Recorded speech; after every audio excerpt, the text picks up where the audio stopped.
All right, let's start this again. Round the table. Started with Jers. Introduce yourself, man. Tell these people who you are. I'm Jersey Made 93. You guys might have heard of me, seen one of my videos. I'm just a regular guy from Connecticut. And, I just try to make some basketball look good. No, I'm actually from Jersey. But yeah, little sim vet. That's all I am. That's it. All right. Spatial.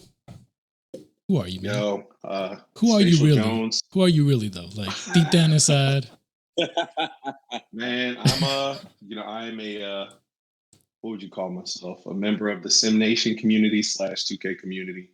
Probably been, part of the community since 2008, right out of high school. Currently trying to become a content creator. So I'm following the steps of Elevate and Jersey Made and our guy Kev, who couldn't be with us today. But yeah, man, went to community day with Jersey Made. Got to connect and, just real passionate about the game, passionate about the community. And, I'm really glad to be doing this. Shout out to Czar, shout out to Muse, all of our guys, man. And shout out to you, Elevate, for, taking it upon yourself to bring people together and get these discussions out here. So I'm really excited to be a part of this. Sure. Future MyTeam dev. Hey, maybe? Man. That's the dream. That's the dream, man. That's the dream. It's going to happen. And then big shout out to Jers, man. He's been pulling numbers like crazy. What's that video up to? That defensive video, well over 100K. If you're not, if you're not subbed up to Jers, and Spatial and Kev, please go do that right now. Like, open up another tab. Don't close this one, but open up another tab, sub up, and then come join the discussion. Shout out to Kev. Big, yeah, for sure. And the whole Sim Nation. 10K for Kev, and he's definitely like I'm hearing his name being thrown out on other stuff, other podcasts and other things, and that I'm kind of, it's more my team specific, so he's definitely reaching new heights. Right. Anyway, so 2K's been out for about a month now. So is the honeymoon phase over for you guys? Are you guys still floating on the cloud when you play the game? How are you guys feeling about this? Go first, Durst. Oh, for me personally, I haven't really felt like this game has fallen off, and it's almost a month in. It feels like the same game from day one. I'm glad that a lot of the fluidity is still here after a few patches. For me personally, I do realize that, there is some areas that need addressing, and, we'll probably talk about that a little bit later. But for me, I definitely think that the honeymoon phase is still going. I think this is probably the best 2K that they have ever made so far. Still. Okay. Yeah. I don't think the honeymoon phase is over for myself. I kind of feel like, at least for me, I'm not good. I'm not good at the game. If y'all been catching my streams, Muse, I know Jers, you popped that elevator, you've been holding me down. I'm getting my butt kicked left and right. I'm still not really at a fluid place with the controls. Offensively, in terms of my dribble control, I still need some work. Defensively, I'm learning a little bit more. There's the game kind of feels surprisingly deep defensively if you realize that, there's a certain level of control you have to enact in certain scenarios to register contests from years prior. So I'm still trying to balance that right now and just kind of know okay, this is how I want to contest this scenario. This is how I want to contest this scenario and elevate, us being my team guys. Then there's a whole thing you got to think about when it comes to personnel.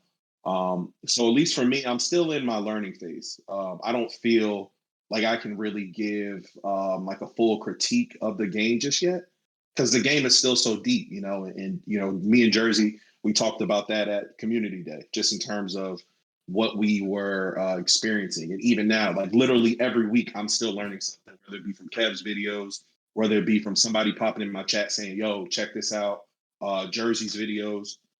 So I wouldn't say the honeymoon phase is over. And when I kind of look broadly with the community as well, it doesn't feel like there are a lot of experts out there, just in multiple scenes. I haven't really looked at too many park videos. I've been looking at builder videos. Shout out to our guy, Uncle Demi. Really great brother, man. Shakedown, I've been trying to catch his videos. Statistics, I haven't been in any of his streams recently. And I know poor boy Sin, he's been going crazy with the park wins. But I don't feel like everybody, really gets the depth of control in regards to this game just yet. I think we got a lot more growing to do, all of us, because it's just, the game is incredibly deep, man. And, this is even before you even get into the nooks and crannies of the settings and what you kind of need to have set defensively. I'm still kind of using some of my switch settings from 2K22, and it's kind of like hit or miss. I'm not really getting the stops all the time that I want, but sometimes I'm kind of figuring it out. Like those scramble situations off offensive rebounds kind of seem like they're much easier to read than years prior, just because there's different variations in speed when you're in line play. Just in terms of like passing, like there's not a lot of cards in my team at each position that have a high level of passing. My one negative critique would probably still be, offensive rebounding isn't great. There, like yesterday was a pretty big day in my team, but there was a ton of latency in some of like limited and unlimited games. It was bad yesterday, like more so than any other day that I've experienced since launch, including launch, because launch wasn't that bad. But no, I don't think the honeymoon phase is over, man. I think we still got a lot more game left for sure.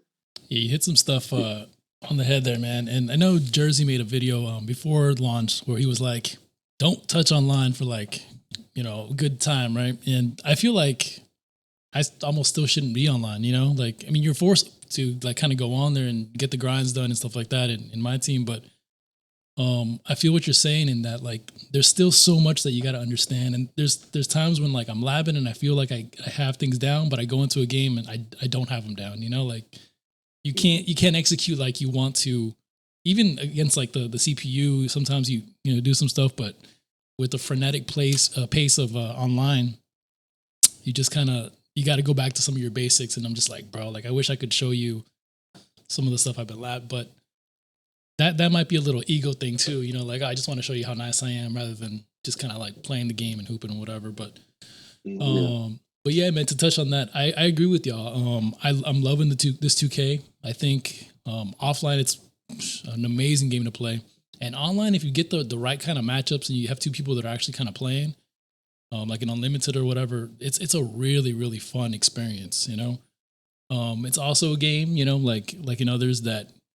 Sometimes it's too easy to break it, with the rim running you've seen in that. Although that's getting better as we've learned how to like contest and how to do things like that. It is getting better, and there is a lot of nuance. It's kind of weird. It's like one of the first things I kind of labbed up was the triple threat system. I'm a big triple threat. I love watching Kobe kind of like jab step 1,000 times, do that footwork. When he worked with Hakeem in the post, like all that stuff, like that stuff that's my jam right there. So,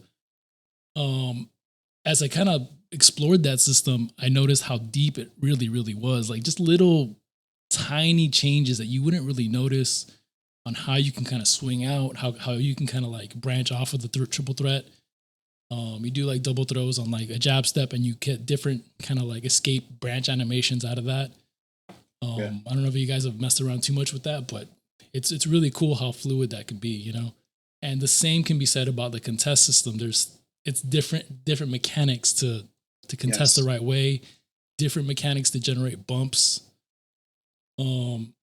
Like I was getting frustrated because I would see people like slip by me on a bump when years past that was a more solid bump. Right. But if you like initiate it without like holding down the left trigger, you get more solid bump animations if you're in that lane. I don't know if you guys have noticed that, but there's just a lot of little details that we're still kind of discovering.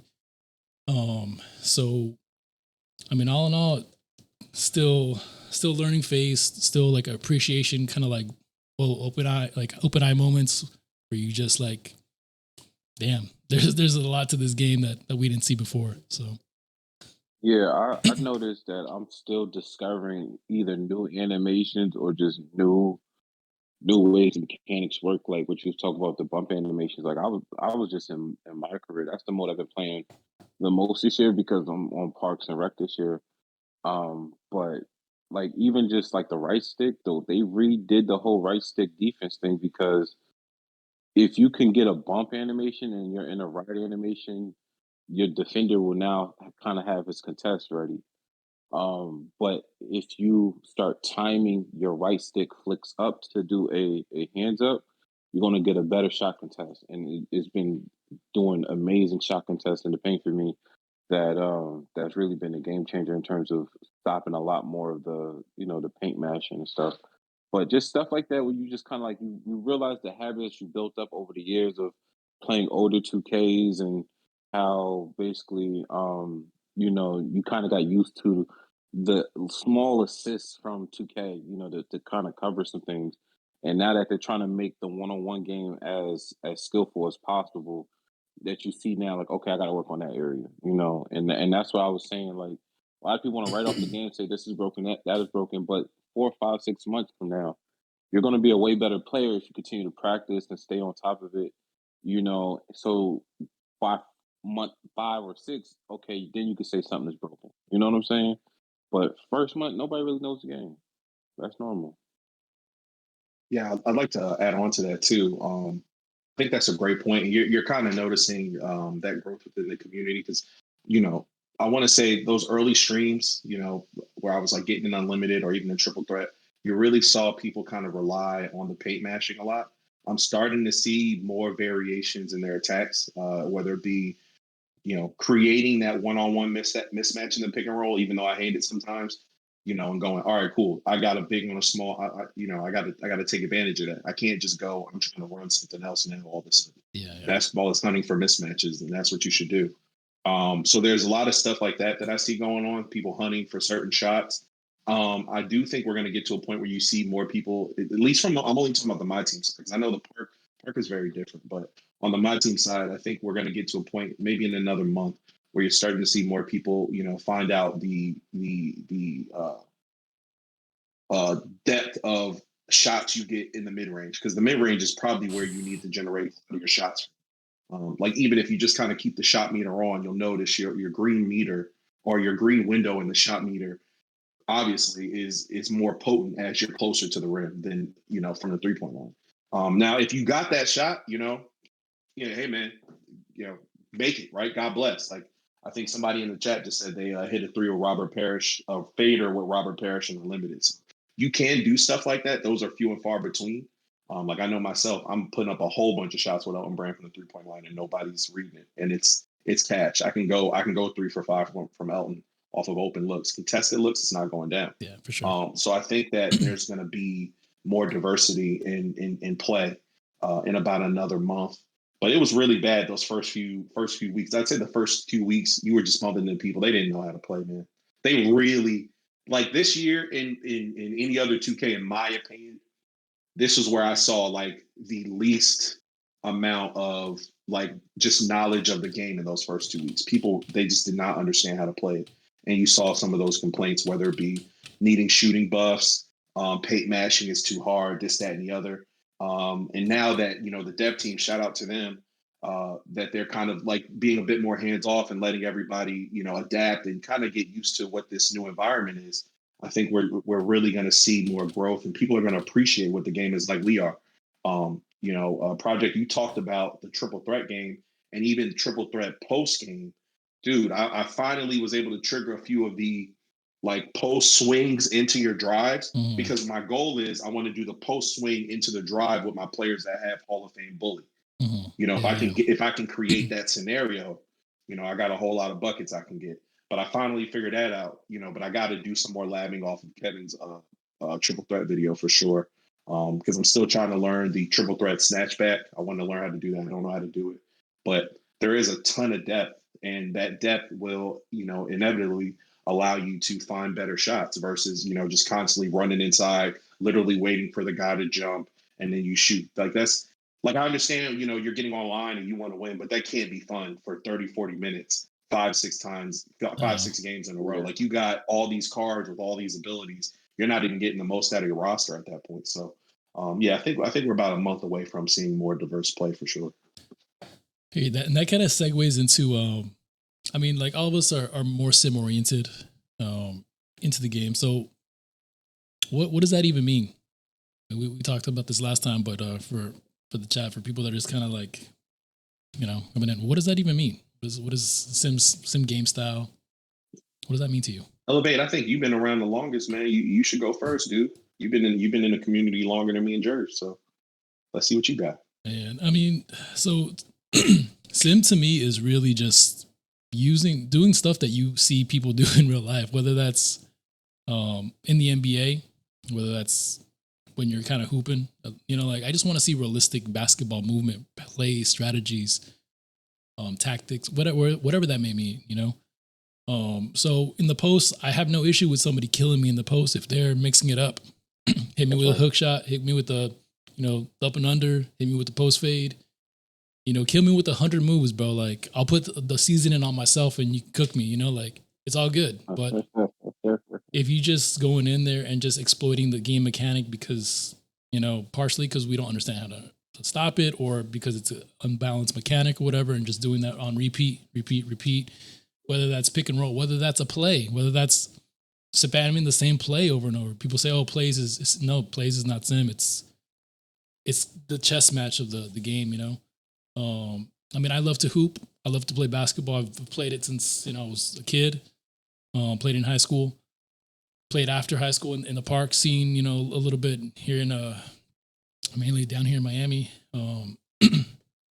And now it's all about the cerebral experience. It's about being able to kind of play like when I can't go out as much as I used to, So when I'm on 2K, that's what I want to do. And that's how I've always just naturally kind of been inclined to do that. So that's what it is for me.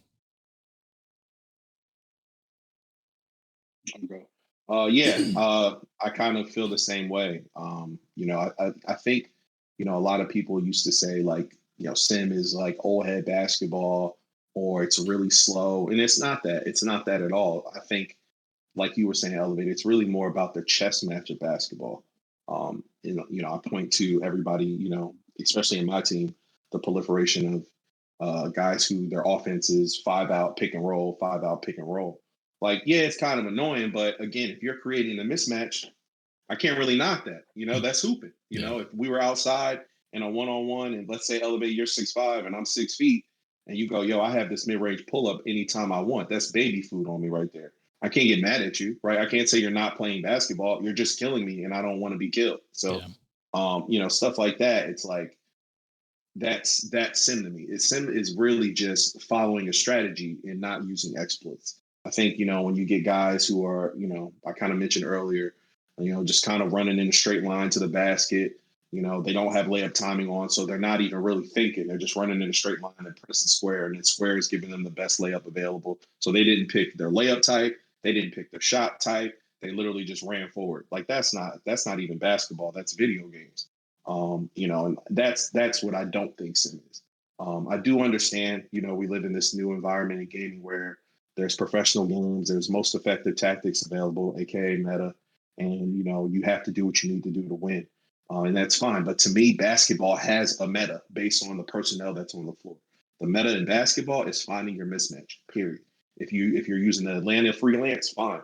If you're using a play and different variations of that play and different shots of that play, even if you run it 4 or 5 times, that's basketball. You're creating that scenario against your opponent over and over and over again. That's basketball, that's sim, and I think that's what it means for me. Cheers. Yeah, I was trying to have a dramatic entrance into my very simple answer. It's what y'all said. Sim basketball, sim gaming, is about like you said, it's about replicating basketball strategy, basketball tactics. Trying to play in a way that is authentic to the game of basketball. That's the best way. You try to play as authentic to the game of basketball as possible. When you see people, doing the dribble glitches, you see people, exploiting, flaws in the game, cheesing, yeah, you could have the win at the end of the day for basically being better at exploiting the game than me. But Sim is also trying to play with as much skill as possible. So we avoid things like the dribble glitching. We avoid things that quote unquote are not meta because that allows us to dive into the game. That's why some of the most skillful people in this community are actually sim gamers, and I feel like a lot of the times. Okay, hold on, I'm getting a whole bunch of notifications. Um, I feel like a lot of times, being sim is considered, like you said, Jones, old head, but it's not. It's not about. It's about like respecting and showing love for the game of basketball. You know what I'm saying? Like playing sim is our way of showing how much we love basketball. We don't have to do it. We could play like everybody else, but we choose to play like this because that's fun. And then on top of that, it's like being able to prove that my oven is going off. I'm gonna get the oven, y'all. This is the most unprofessional jersey made part. Hold on, y'all. This is. I'm getting cheese right now by life. Yeah. Life is cheesy, right? Yeah, bro. Hey, man, I'm getting that life cheese. Oh, yeah, man. Life cheese. But basically, we try to play with as much skill as possible and as authentic as we can. It doesn't mean, that you have to basically forfeit games. But it's just like certain things. Like when I play my for example, this is something that, me and a couple, like back in the day, there used to be like a lead pass glitch and used to get to the underneath the basket every time. And another simhead, he would pass the ball out. He could have an open layup or open dunk, but he would decide to pass the basketball out because he don't want to score through a glitchy means. You know what I'm saying? So I feel like it's not it's the how we play, but on top of that, it's the sportsmanship, it's the community, it's the how you carry yourself.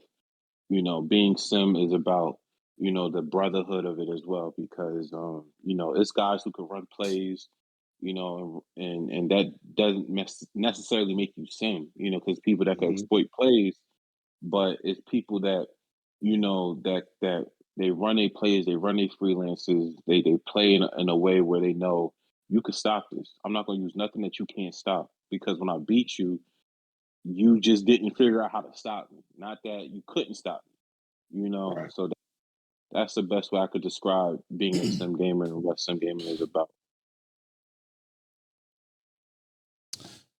Yeah, man, you hit that. And that also segues into like, sim is a game style. Sim Nation has kind of become a lifestyle. And a lot of people that have, that go way back with that, that's kind of shown in their life with their success and just kind of because you need that, man. You need that respect that, respecting yourself enough to respect other people. You know what I mean? And communicating. Right. And that's part of Sim Nation as kind of a sect that's not just, they used to say like where, basketball, life and gaming all intersect, that type of stuff. So that's really cool. And that's something special and kind of not just gaming, but just life, man. I mean, especially a lot of you guys have built real relationships over a lot of years with each other. Across the internet that's translated into real life and stuff like that. So that's super dope as well. All right. What else do I want to talk about here? Jones, speaking to us, man. How you feeling about the MyTeam Grind, the content that's coming out, both like in packs, a takeover type stuff? Get into that just a little bit. No, Jers hasn't really dove into MyTeam too much this year, but how do you feel about the pacing about that, the challenge of the grinds, all that stuff? Yeah, man. MyTeam. I think the MyTeam dev team, MyTeam producers rather, they knock it out the park again. I feel like this is probably biggest year where you don't have to spend $1 on my team. I know my guy, Call Me Meat, shout out to him. He's doing a reward cards only because, you don't have to spend cards. Like you don't have to spend money to get some of the best cards. Like I know like a Diamond Kyrie just came out. The Sapphire Kyrie is nasty. Like if you want Kyrie, to me, there isn't really that much of a separator right now. I mean, we're still in the early game too. So you can get away with using some of those reward cards as your whole team. Just because there isn't really like, in my opinion, there isn't really like the most dominant card that you kind of need to have. Maybe Sabonis. Sabonis is really good and will, but those are your 5 men. Shooters. Everybody kind of has like that archetype of slashers, shot creators, and they're not all kind of blending together like that state of my team we get to. Maybe after December. Yeah. But the grind itself, I think the grind is super rewarding. To me, Unlimited is probably the most rewarding part of my team more than ever. If you're big in 5-on-5, you should really love playing Unlimited because you get points to level up whether you win or lose. So everybody in theory should be playing my team and getting through Unlimited just so they can get all those rewards. Like you get a ton of tokens, you get a diamond coach, you get a bunch of badges, you get pack boxes. It's the best way to play. Some of the offline stuff to me is a little less rewarding, like clutch time offline, triple threat offline. I've done triple threat offline. I think I'm at like 460 wins in triple threat offline. And right now I'm not getting anything great. Like I'm not getting any trophies anymore. I'm getting 2 tokens. Haven't got any of the takeover players. So I'm not really getting that much of an experience of enjoyment from the offline grind. But at least for me, it's also been a way to lab different cards. I'm somebody that buys packs. So if I get a new card, I want to use them. I pulled the Chris Middleton this week. I ended up selling him. So I ran him a few times, stuff like that. And those offline environments are good for that stuff. Finding your different shot types, going through their animations, figuring out how you want to use them in the best scenario, even in clutch time offline. But like I said, I don't think offline is as rewarding as I want it to be. I think that the level of grind, shouldn't be as imposing as, we've kind of seen on Twitter. A lot of folks not really digging it for the takeover players. I kind of have a different theory about the takeover players. I don't think anybody who's playing my team should be grinding for takeover players, in my opinion. The takeover cards are really good. Like, there's no doubt about it. That Sean Kemp is disgusting. That Donovan Mitchell is probably still one of the best guards in the game, top 3, easily. Andre Iguodala, if you know, that card is crack. Even the Darren Williams is very good.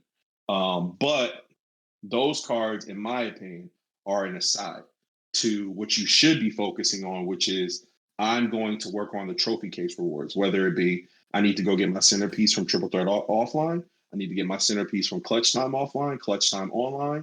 I need to get my Centerpiece from Unlimited, whatever you're playing. But your goal in my team should be to get your Centerpiece for your for your trophy card, period. But a lot of people are turning on the game and seeing, what the next card is every single day. And they're getting frustrated about the level of time it takes to get those cards.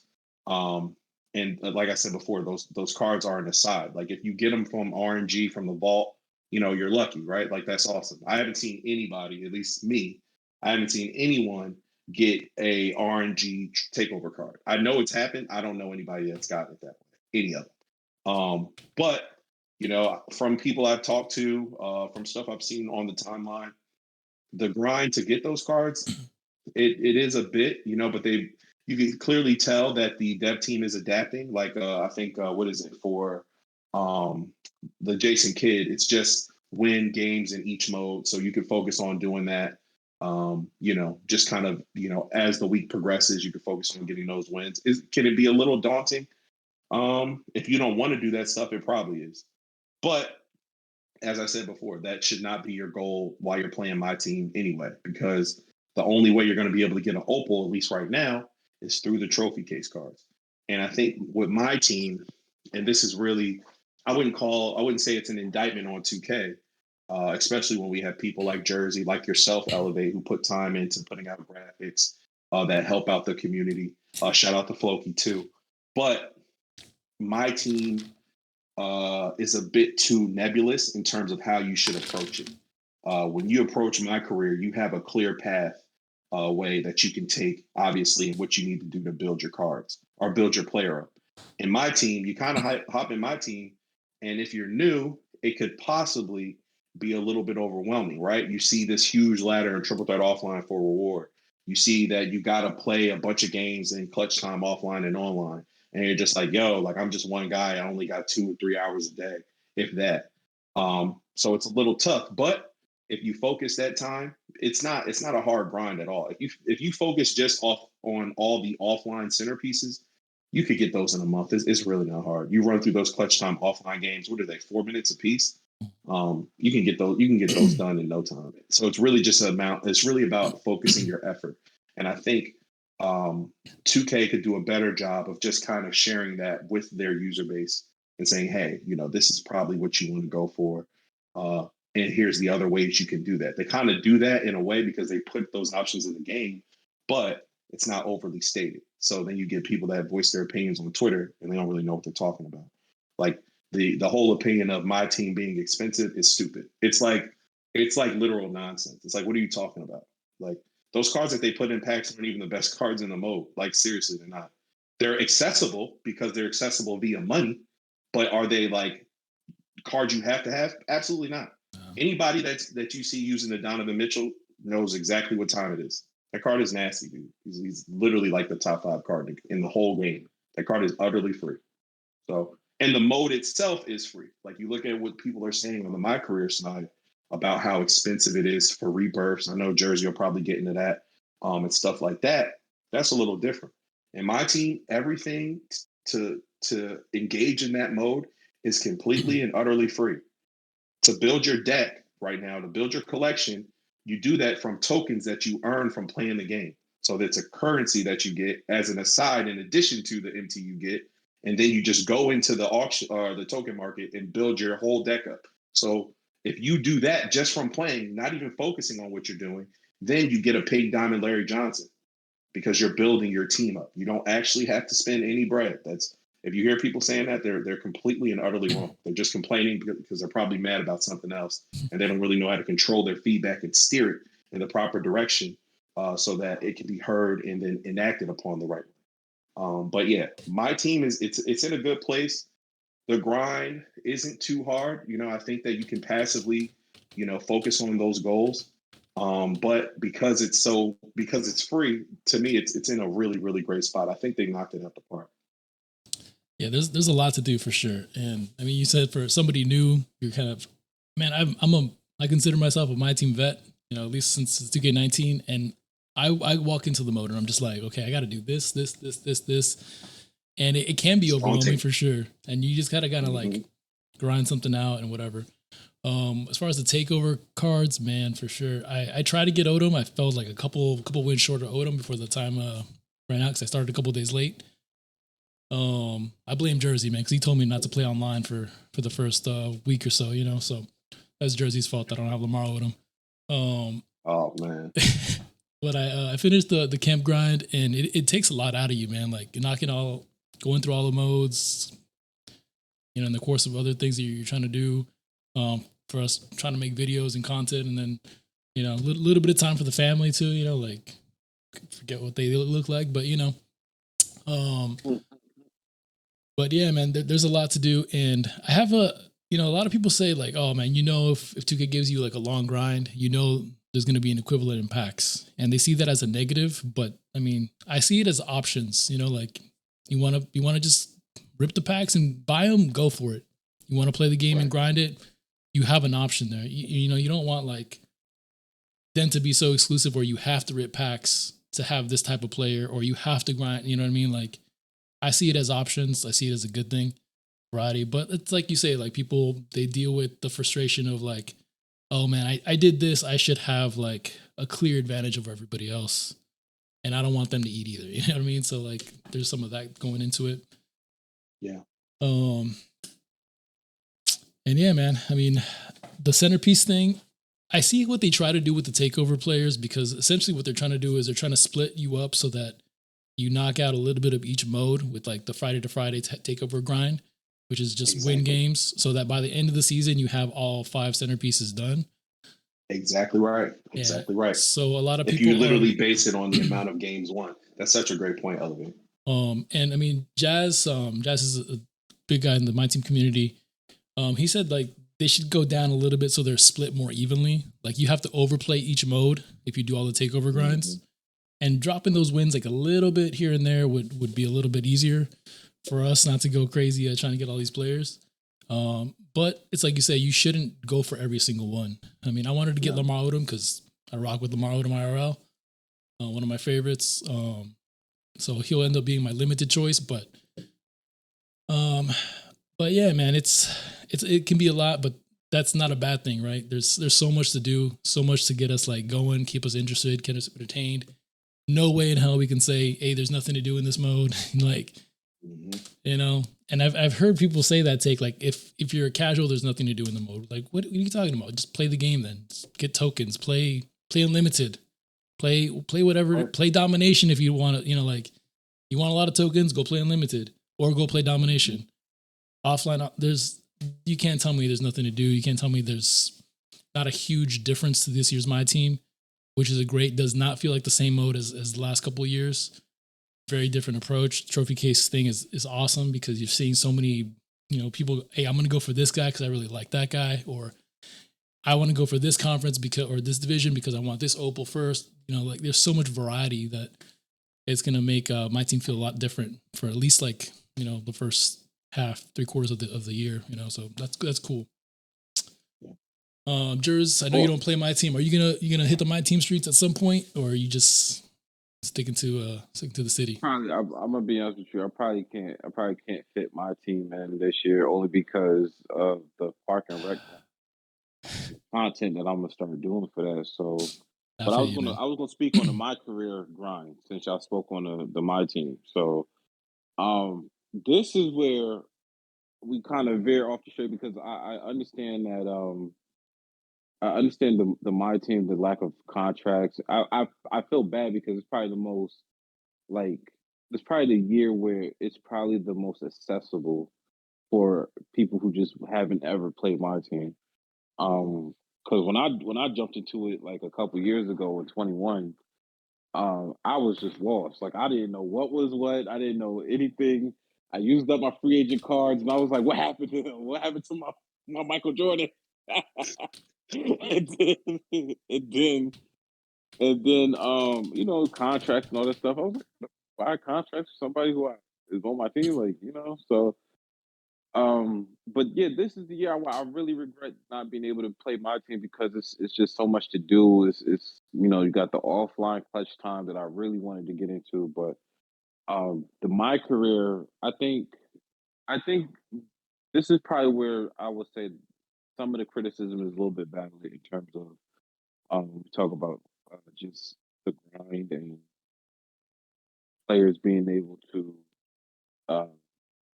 achieve the player that they need, you know, because for me, if you pre-order the game, you got the Michael Jordan edition, you spent a little extra cash, you know, I'm at a 95 and it's only like 3 weeks, right? And then I've been making a lot of content. But if I didn't pre-order the game, I would be at a pretty big disadvantage, you know. Obviously, you know, what people don't understand about incentives have to be rewarding, right? Like, Right. because I did pre-order the game, I should have an easier path to my player's potential. I don't necessarily believe that some of the clothing items and some of the just like extra stuff that just makes you more immersed in a mode should be as high, considering what it takes to get your player to the attributes this year in terms of the cost. Um, you know, I feel like the rewards could be a little bit more rewarding as well. You know, could be a little bit more VC, could be a little bit more, you know, progression with just being able to have things that make it a little bit easier, to grind. Obviously, people shouldn't be able to get 99 in a day, so it's a delicate thing to balance. I don't think that they purposely try to tilt it one way or the other because it just wouldn't make sense to make the game so inaccessible, or that mold, the biggest mold, so unaccessible that people just go, I want to give up. I don't, this is too much for me, right? But I do think that balance is something that they're still trying to figure out, to put it like that, because I play on Hall of Fame. And so that's not really what people that play, my career and try to grind for parks and stuff do. Usually it's played on rookie, all-star, pro, Anything to get through. Right. So they can have these ridiculous stats and they can progress to the badges as fast as possible. For me, I played on Hall of Fame because I wanted to see, how rewarding it is compared to the lower difficulty. I really liked it on Hall of Fame, and then I just end up liking it on Hall of Fame because it felt more like a, your players actually progressing at the pace that's aligning with the story. And then the NBA is like, you're on the NBA floor, so it's a little bit harder. Like you get cooked by, I don't know, Kevin Porter. You like, I didn't even know Kevin Porter was that good, or oh my God, Herter on the Hawks. He gives me buckets. I don't know what it is with Herter. When he sees me, he sees my player, he sees barbecue chicken because I definitely cannot guard Herter for some reason. What did you do to that gives man? Me problems. I don't know. I don't know. I went back in my tweets. I went everything. I just wanted to make sure it was nothing crazy I said about him. But as as you get better and your player boosts up and stuff like that. Obviously playing the NBA, you get to that little I'm averaging 40, 50 a game, level, right? You got all the badges in the world. You should. I definitely know that they're trying to make it so that it takes a little bit longer for players to kind of get super unbalanced with some of the badges and things like that. So you have your core challenges, which you just continue to just use the badge as much as possible. So it's not just having the badge; you got to actually use the badge properly. And I feel like a lot of people don't understand that's really 2K is trying to force you to get better with your skill set. Because obviously the more you use a badge, you learn how to, kind of master your play style. You get you get rewarded for that in the long run. But I definitely feel like the grind is probably a little bit too much this year in terms of if I didn't have any VC already, if I didn't have anything in terms of being able to kind of help me get to like some endorsements or whatever I needed, I think that they have to continue to go back to the drawing board with my career. So me hasn't been anything like like getting your players there is going to be get your badges is going to be rewarding. When you get those things, it's going to feel rewarding. But in terms of when people talk about the meta and the play style out there, obviously you got to play more games. You can't like me. You can't just because somebody got a chase down block on your micro. You can't go to rebirth every second. You kind of got to take your L sometimes. Sometimes a play is going to happen. Doesn't mean your build is bad. It just means that look, there's some other monsters out here. Some other killers out here. Yeah, it's just one point. So I think that's kind of the what I would say to a lot of people who have been, a little frustrated with my career this year. Give your build a little bit more time. And you touched something there, man, because we see that so often. It's just a society thing, right? It's just like you don't want to work through anything. You don't want to like figure anything out, something like that. It's not your whole build, and it's just good strategy. It's like playing on-ball defense, I like playing a lot of on-ball defense. Maybe too much. I don't know if that's too much as a thing, but sometimes I get cooked, man. Sometimes I guess the wrong way. It's a wide open bucket. But at the end of the day, I trust myself better than my AI defense. That's just how I feel. I'll live and die with that, So you gotta have that mentality, and not just 2K, but I think in life a little bit. You got to just have that mentality. How am I going to deal with the challenges? You know, you have to have that mindset of challenges are going to happen, setbacks are going to happen. How am I going to work through that? Am I going to like take my ball, go home, cry, or you figure it out? Get better, improve. Right. So that's got to be your approach to every match too. Mm-hmm. So inadvertently, you touched on a profound life topic right there, Jers. So shout out to you for that. And I want to segue, is there anything that you guys have noticed that are legit game flaws that need to be addressed, that should be addressed? Can we make that call yet? Offensive rebounding is the offensive rebound, and it's the thing that's funny about that is I think the box out AI logic is vastly improved, but just the workforce or the long rebound badge, whatever that is, that's super unbalanced. It's ridiculous. And then of course you got some of the inside shots that you make, some of the super out of the basket shots. I'll touch on that a little bit. I think that's something that could be tweaked a little bit. I'm starting to develop theories on a lot of things though. And I mean, like I run Wilts, and usually either Elton Brand so Diamond Wilts and Elton Brand or James Worthy's at the 4, starting at the 4. So I don't get that many offensive rebounds against me, and I should get more if they're running Jason Tatum or something at the 4, and I'm running Brandon and Worthy. Like there should be offensive rebounds being grabbed.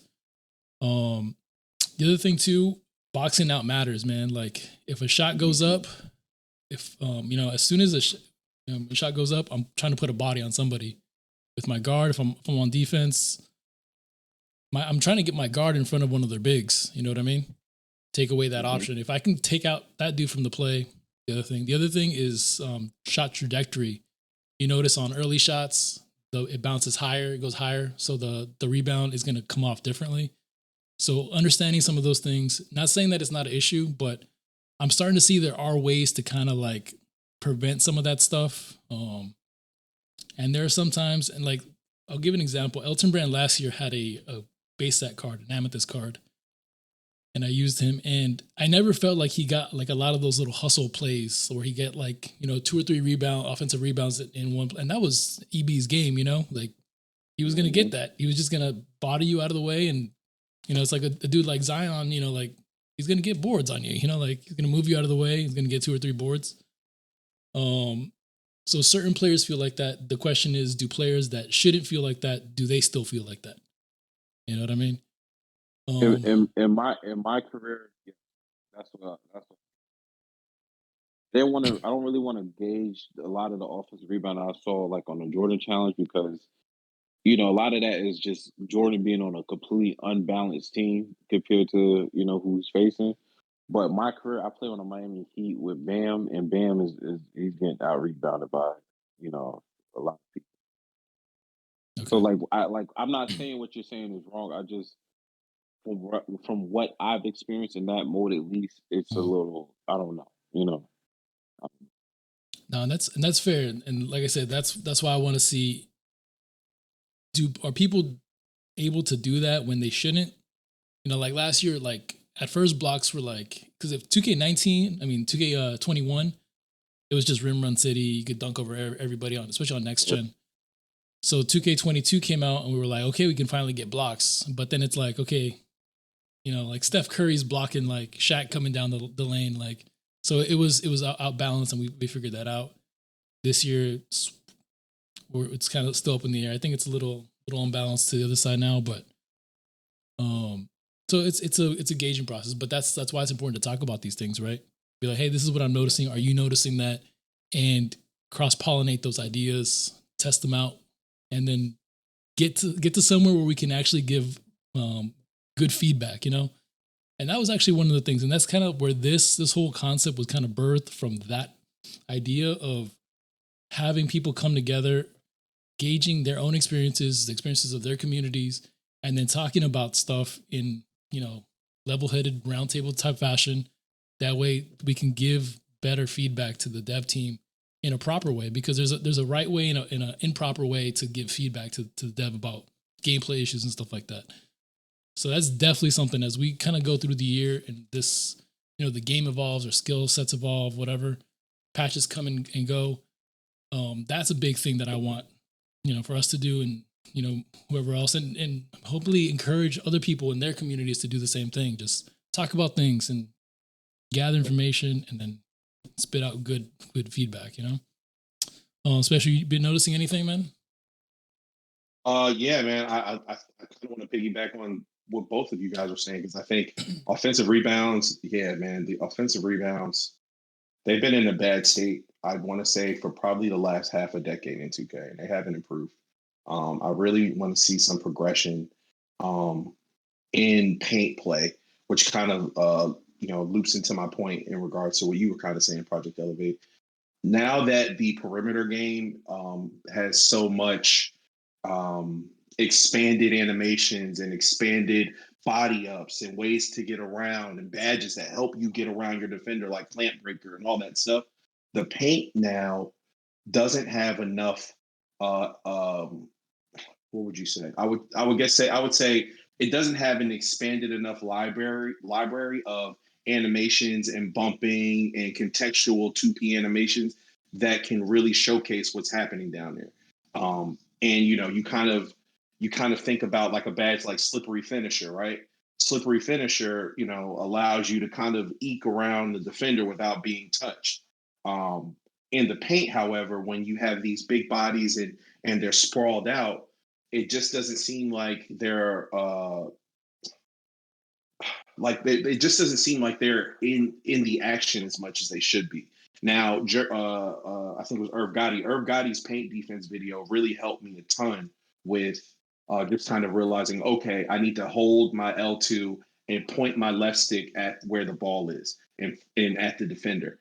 And when I do that, whether I'm using Elton Brand or let's say it's LJ, I find that they can create some misses. They may not be able to stop a guy like Wilt, right? But they can create like just a difficulty in that shot, which is all I want to see. I kind of agree with you when it's like a taller big and, somebody that's dominant like a Wilt or like those rim runners. It's kind of like, all right, like I understand that they should be able to create easy finishes. I think my problem becomes, though, when it's like a guy like Tyson Chandler and somebody runs a pick and roll, Tyson darts to the middle, my big is there, and he hits the big in his catch animation and then like pushes my big defender off of him like he's Shaquille O'Neal. That should never happen. Like ever. Like that's an insane animation for a guy that was never like that. And I can understand if it was like one of those things where it's like, okay, he's bumping off a smaller defender, right? Like whether it be like a strength rating deal or a post control deal, but it doesn't seem like any of that stuff is happening within context. So the paint play, while the body up system is great, it's much better than what it was before. Paint play is not expanded enough for what we're able to do and create down there. And I really think that has to grow. 2K needs to have more 2P animations that showcase strength. I also hate this animation is terrible. That when somebody switches onto like the big and they're chasing after the rebound, they can like literally sprawl themselves across the paint and jump laterally mad fast and grab the ball. No, that should just never happen. Like that's not anything. That's not anything that's ever been a thing. Like that shouldn't go down. Like that should maybe be like two guys. Like maybe. So the idea that all of these different types of bigs have access to this type of animation, it's just not creating a level of realism that's sufficient for me in terms of the level of experience we're getting. Because perimeter play is great. Like, again, kind of like going back to your point about triple threat play. Triple threat play is creating this whole new way to create room now, like without even touching your controls or using your adrenaline bars, for instance, right? So now you have a game within a game if you're a master at that. But in the paint, nah, like there's like you can just use rim running bigs and be good money. And from a MyTeam perspective, it's at all tiers. Like what's the difference between a diamond Rudy Gobert and a diamond Will? Contextually, there should be a huge freaking difference.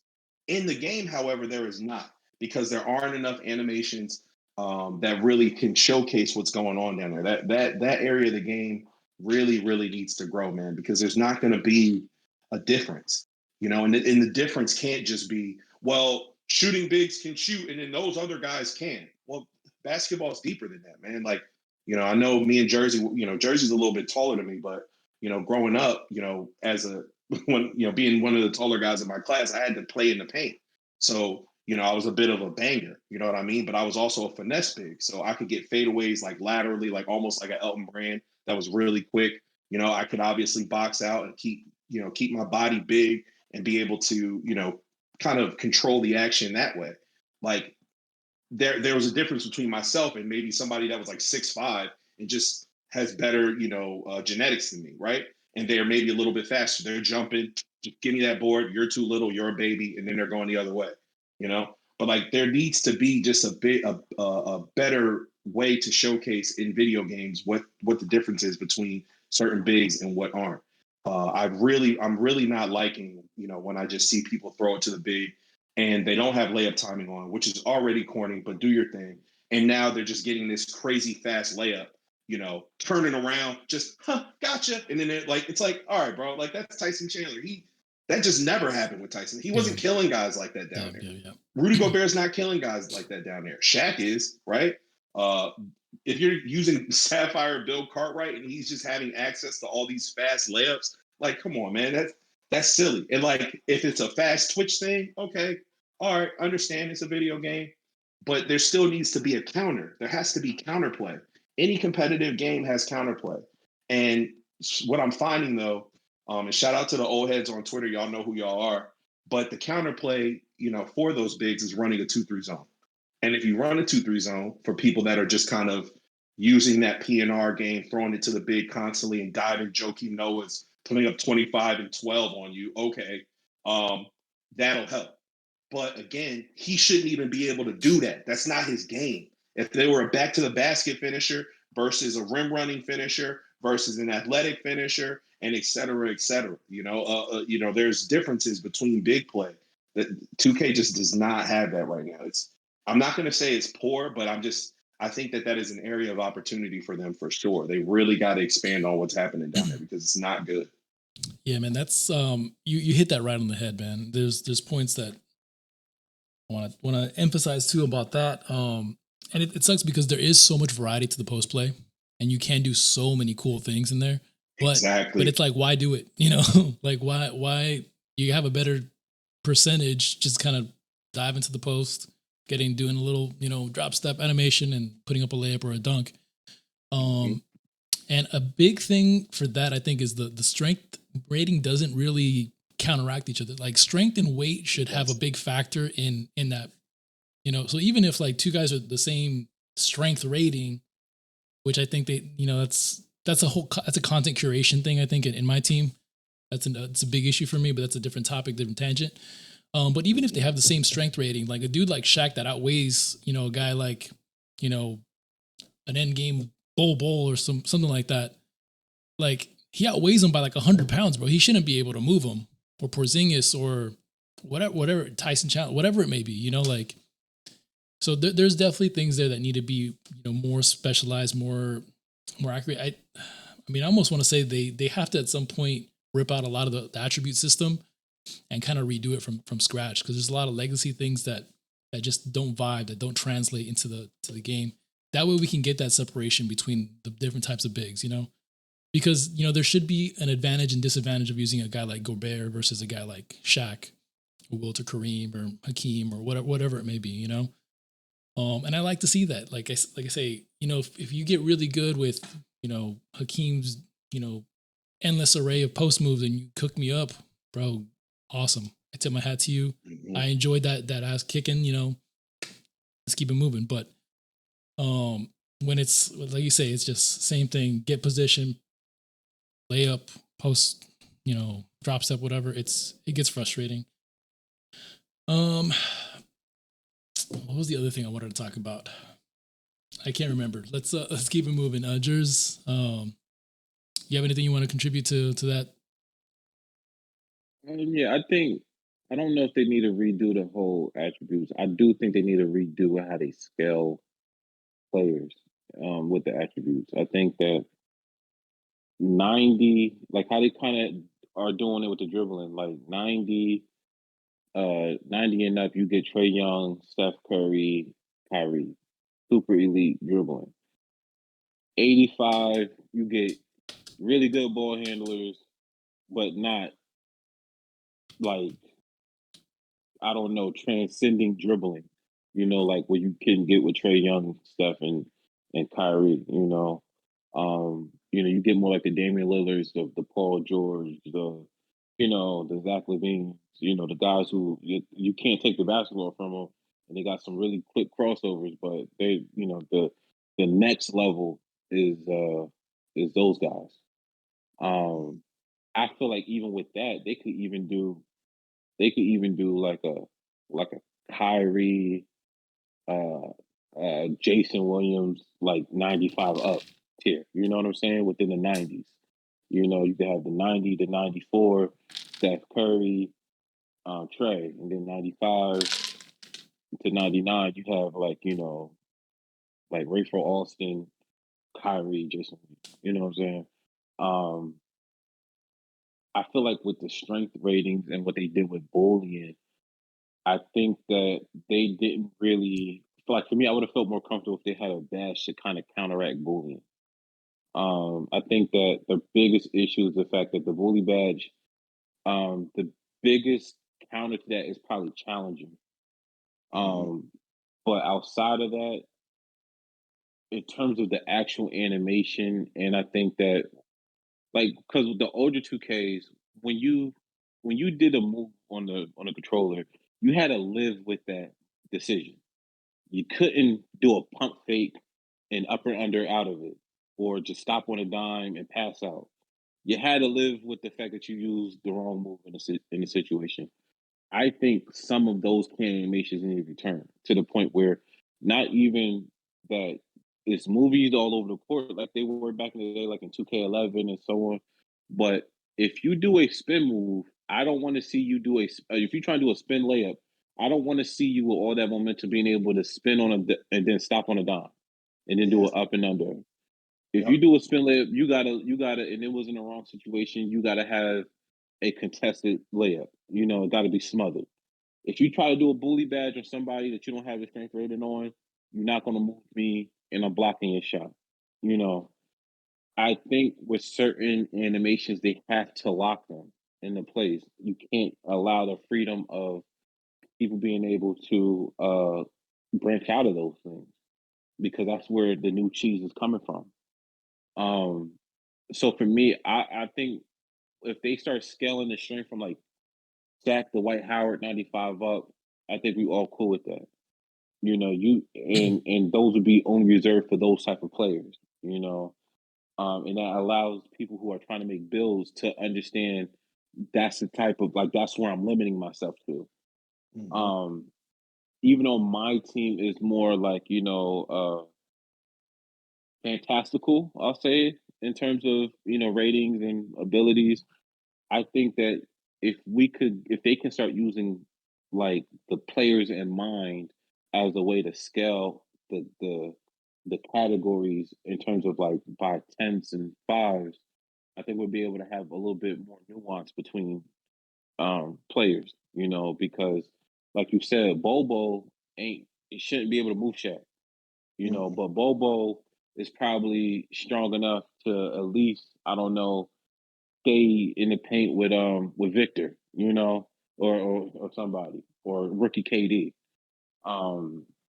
But I think that again, if they could work on a scale and they could start scaling it like that, I think, and we could add in more of those animations, like Jones was saying, in terms of having more of that defensive contact in the paint, having more, being able to have like a little bit more freedom with moving with your hands up, and that being represented, those 2-player animations in the paint, that physicality in the paint is still just missing. But if you could do the scaling and you could add in that physicality with the animations, then paint play is going to be what we need to be for competitive play. For me personally, I don't think they could. I don't think they need to really touch perimeter play that much anymore. In terms of what they added with the signature animations now, they got to continue to expand on that. But in terms of the system they have in place now with the attack dribbles, the size ups, the switchbacks, all the stuff that you guys learned from Kev Cruz, myself, E Money, and how that can even be advanced and enhanced. You don't really need to do nothing else outside of that system. The the triple threat, excuse me, and then you start adding in the pick and roll animations that are new this year. Like they pretty much checked off that whole wish list of what the perimeter needed. So I think going forward, 2K is going to take that next step when they get that paint play together.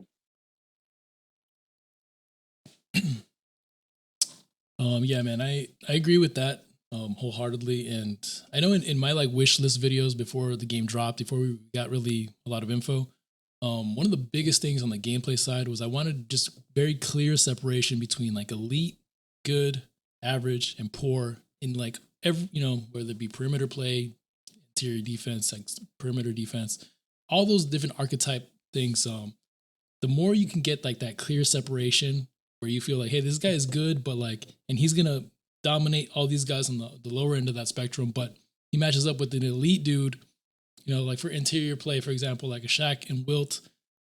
I don't know, maybe Doc, there's a handful of dudes that are ultra strong, and there should be just 3-4 dudes maximum, that have that type of feel. In order to do that, you have to not give these guys crazy shooting stats either. I know Bulls in the chat talked about what's the fantasy mode. Where do you draw the line on that? To me, the fantasy of my team is okay, how would Shaq and Wilt face off against each other? How would the Warriors kind of freestyle offense face off against the Shaq Kobe Lakers, the Bulls, or whatever? That's what's fantasy to me. But if you have super unrealistic cards, it kind of kills that. It just becomes, like Book says, they're just characters. They're just skins. You know what I mean? Right. And there are ways to embellish cards throughout the year. Whether it's you give us a rookie version of a player or a past prime version of a player, you kind of slide into their normal peak, and then you give us some highlight moments where they just went crazy, and then you boost those stats in those categories dependent on that. And I think to make that kind of work, you could give the cards more a date stamp to them to give us, hey, this is a this year version, or this is a this moment version of this guy, and tailor your content to that, and then scale it throughout there. That way you can give us some role player that went crazy in a playoff game one time, and he's playing way above his level, and that's how you do that. Even the what if scenarios, deep into end game, you want to give us a shooting 3-point shooting Kareem. What if Kareem played in the modern era? Because Kareem's a dude that would have had that skill set if he played in this era. He was skilled enough to do that. Shaq, no, but Shaq was not going to ever be a 3-point shooting specialist. You know what I mean? So there are ways to embellish and get into more fantasy things at the end of the year while still being in the realm of reality, in my opinion, when it comes to my team specifically. And I want to say really quick, I'm sorry, but even when it comes to that, when they start doing the glitch cards and stuff, my thing is, okay, you giving Shaq a 3-point shot, but why does he need the speed of a guard? If you already glitching one aspect of him, you already making one aspect of him so game breaking. It's already changing the strategy of how you use that card now. Because I'm sure, if you face up with a glitch Shaq, whatever like that, and he's been killing with the low post, and then he starts running, picking fades with Shaq, you're gonna be okay, all right, I gotta really play him differently. But when you start adding in Shaq being a ball handler, being able to do the Curry slide, you being able to do a lot of these other things that just, it's yeah, it is fantasy, but the game still has to remain balanced because it's supposed to be a competitive mode. And I think that my team, the issue is that it falls too much on it being fantasy and forgets about the competitiveness that needs to be in place. And that should be first and foremost, is that we still got to keep it intact. We still have to keep the game somewhat balanced, you know. And I think that if you start doing glitch cards this year, I think if you just address somebody having a 3-point shot, or maybe just a little bit more speed or something, you know, or a different animation, I feel like that could still be enough, you know, because I feel like there's a lot of players who are grinding, but you know, some people may not be able to just, you know, you know how it is on TTO. When you go on TTO and you see that lineup that they got Dark Matter, Luca, Dark Matter, Gal, Dark Matter, Bobo, you like, all right, bro. Like, you know what I'm saying? Like, let's just get this over with so I can go about my day to the next one, you know, because you really can't do nothing with it, you know. So, you know, for those who are grinding the free cards, is you know, it's not really fair, in my opinion. Let me add on to that, Elevate, if you don't mind. I kind of want to shoot the dev team a little bit of bail here, at least in regards to this year. I agree with you in terms of, you know, especially last year. Last year, we hit June after such a great year, and then Shaq is Curry sliding, and it's just like, no, I don't want to play anymore. But like, I think what they're going to do now, because of how jump shots work, that's not going to really be a palatable strategy. Like, all right, so if they let's say we get a juice Ben Simmons, we typically get a juice Ben Simmons in February, right? That could play point guard and have a little bit of shooting. But Ben's jumper just isn't really that great. You know, it's not very quick. He's going to be huge, but you can still impact that shot just based on how the new jump shot mechanics work.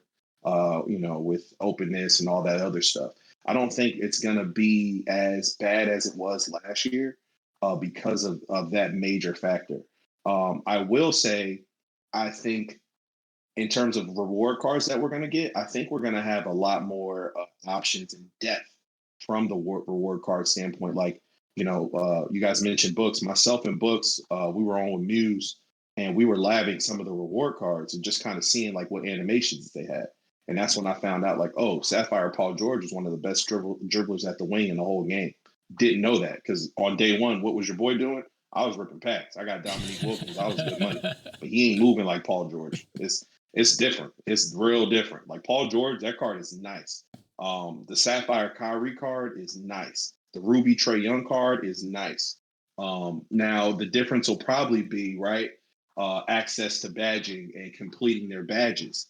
But because, like I said before, because of how the jump shot speeds and things like that are, I just don't think we're going to get those like breaking cards like that. Like, I don't know what Bo's jump shot looks like, but I'm not expecting him to be as pronounced as he was years past. Matter of fact, we didn't even get a point guard Bobo last year, which everybody was at. So I just think we're going to be in a better place. But I think the other thing that's kind of tough with my team, because my team is a fantasy mode, so people, they want to see all of these, you know, unrealistic options. I think with doing that this is why I always say 2K needs better matchmaking and expanded matchmaking, or just better ways for people to play. Like, you know, I almost wish limited was a bit more expanded and I could play limited all week, because then I'd probably do that versus playing unlimited, right? Like, I can't tell you how many times I faced Derrick Rose this week. Like, I don't want to play against Derrick Rose with my pink diamond Steph Curry. Derrick Rose is tough. He's tough. He's jumping outside of the box on layups every play. Like, you're not slowing him down. I could maybe slow him down once, and then I got to switch it. But because we have all these new archetypes and you know, there's a lot of budget options in the team too, I think we're going to get a much deeper experience than we've ever gotten from a roster assembly standpoint and just ability of card standpoint.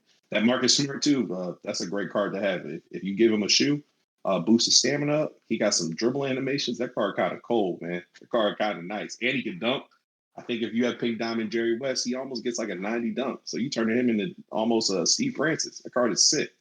But, you know, I think we're just going to be in a much more positive place in my team than ever before. I mean, I hope you're right. What ends up happening is, you know, you've seen in the past, 2K ends up changing SIGs on players. So you'll get the Ben Simmons that's more balanced, has the stats, but not the crazy changed animations like in February. And then at the end, we get just last year with the end game concept, there was like two two basically prototypes for SIGs, and everybody had this SIG jumper or this one. And hopefully 2K kind of like saw the feedback on that. Nobody really was feeling that kind of concept, the clone, the clone aspect of that. But yeah, man, variety is good, man. And even if they have certain attributes, like you said, like with Elton Brand, if he's open, you could hit the shot, but if he's contested, you better pass that shot up. For sure. So that's where strategy comes in. That's always the issue with me. Like at the end of my team is like strategy goes out the window, man. It becomes a very ugly game to play to me, to my personal standards. But there's a couple things that I've noticed as far as flaws. I wanted to touch on real quick before we kind of go on to something else. I don't know how much time you guys have. Either if you guys got stuff to do, let me know. We'll kind of wrap things up. But there's a couple things. One, probably my biggest pet peeve is like the steal mechanic with the clipping. I mentioned that last time we talked, but the clipping is out of control. And then also like the Mario running like into you when they kind of do a certain move and you're there, but it doesn't register that bump animation, that contact, and they're just kind of running in place until they can slide by you. Things like that need to be cleaned up in future 2Ks as far as handling the contact. And I have theories on how to minimize that. I'm kind of trying to test that right now, but those are issues that I see. The other big thing is like the dunking. I think we solve the dunking issue if you make those contact dunk animations, those really crazy dunk animations tied to the stick shooting, stick dunking. If you put some skill and timing on those like crazy dunk animations, then you create those wow moments. But like you mentioned, playing Derrick Rose, man, he gets two steps and he's going up and he's dunking on you. Doesn't matter if you have Noah, Wiltz, it could be your whole team, and he's just gonna just go through you and dunk over you, So those are things that definitely need to be addressed, tuned somehow. But I don't know. It's kind of a weird thing. Like I almost don't want them to touch too much because, as we're getting more skilled at defending certain things, it balances itself out. So I don't want the essence of this 2K to be tarnished, Yeah, I definitely would like eventually for them to move away from can animated dunks and into more like mid air. I barely miss the ball type of posters, or I got there a little late. I just think when you basically throw the defender in a 2-player animation, a randomized 2-player animation, he's already out the play, even if he misses the dunk, because he's already going to be in a poster animation. So, and you couple that with workhorse and some of the other badges that allow the offensive player to get the loose ball a little bit quicker than compared to some other people. It's just something that I think eventually they gotta get away from. I do understand that it is hard to do some of those animations, some of those signature animations. But I think that you could start tying that into dunk packages more so, and have the mid-air collision things or whatever the case is. But I don't think skilled dunking, because guys are already starting to try to cheese that and and you basically just have to hope that they miss the timing. You're already going to be in a position. They could either add a window. I think Money suggested that they could add a window where, okay, he's going to do a skill dunk, but I also could have a window where I could block it, or, it could be stripped or something. Mm-hmm. So I just will hope that they could kind of add a little bit something in terms of,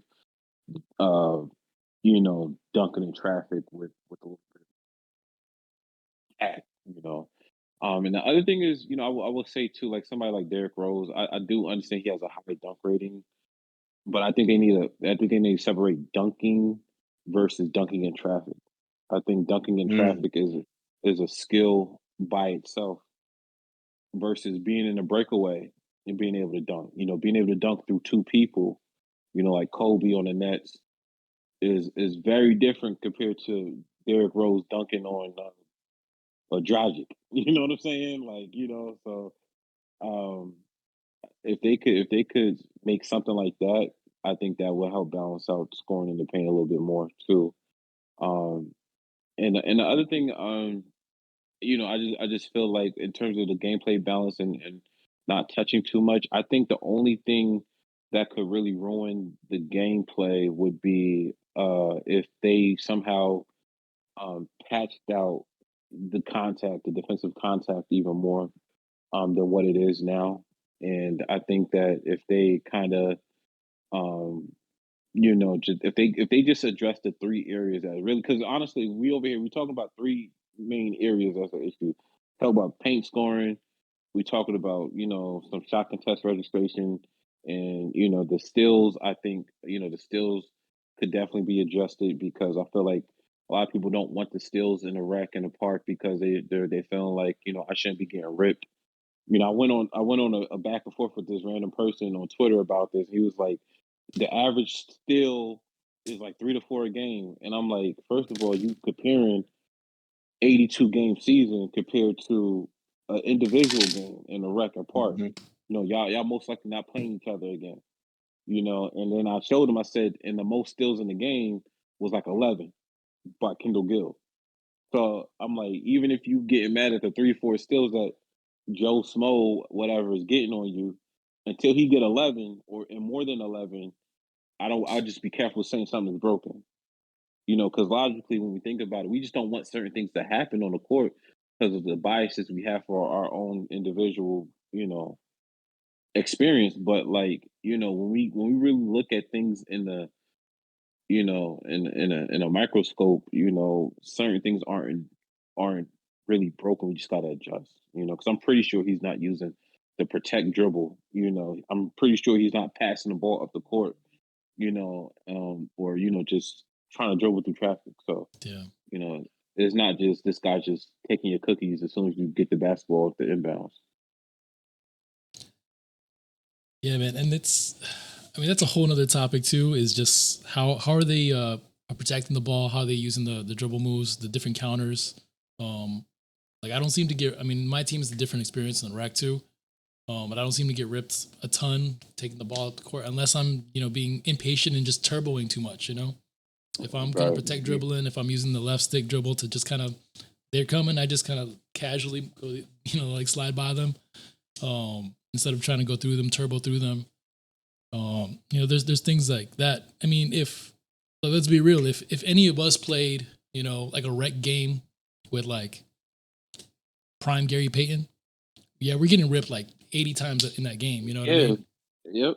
I'm probably not passing half court.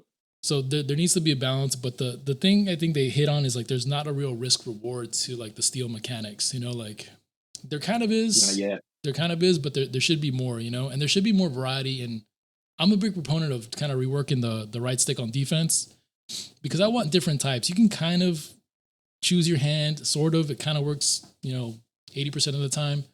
But I want different like types. I want like a quick swipe steal versus a more aggressive type of kind of lunge. I want to be able to choose left, right, high, low type stuff to make me guess right or wrong. A lot like the shading is. You guess wrong in the shading, you're going to give up a lane. I'd like to see something like that be reworked, reimagined for the steal mechanics. And then if you get real good, you just, bro, like if, you have to, you come up against a really good skilled defender and you're not a really skilled ball handler, either because of your ratings or your stick skills. All right, let the other dude take it up who's a better ball handler than you, I'm a decent ball handler, but in certain games, I can't be bringing the ball up court. You know what I mean? I got to pass it to somebody who's better equipped for that. So a lot of that is mindset. A lot of that is, wanting to be great at everything all the time and being super biased when something negative happens to us, like you said, Jers. And that's something I try to train myself, especially when I'm streaming, acknowledge the good plays my opponent's making, acknowledge my mistakes. Because that's the only way I get better, if I acknowledge and take responsibility for what I'm doing, Yeah, exactly. So we kind of covered all the topics I wanted to talk about. I don't know if you guys want to get a little bit more Q&A with the chat. I know a lot of people would just be kind of commenting and listening and stuff. Or if you guys have stuff to do, you guys want to wrap it up. y'all let me know. Oh, if anybody has any Q&As, that's fun if y'all want to do that. Yeah, we can do that. I would just say, go ahead, Jones. No, go ahead, Jersey. Go ahead. You good? Oh no. I was just gonna say I thought it was we had a good discussion. That's all. Oh yeah, I agree. I just wanted to say one thing I think in terms of those mistakes, and brother D, he's in the chat. Shout out to him. He's a legend. D. In terms of there's just a lot. There's too much hand holding. I think that was a great point he made with the game. You guys talked about the up and under, like how you do an up and under, you slide, but you ain't sliding out of bounds. Like there's a lot of times like people are hitting the roll man too late, and you'll literally see the big run to the baseline, like literally run straight to the baseline, but then does a backwards layup or like does a spinning layup and it's in.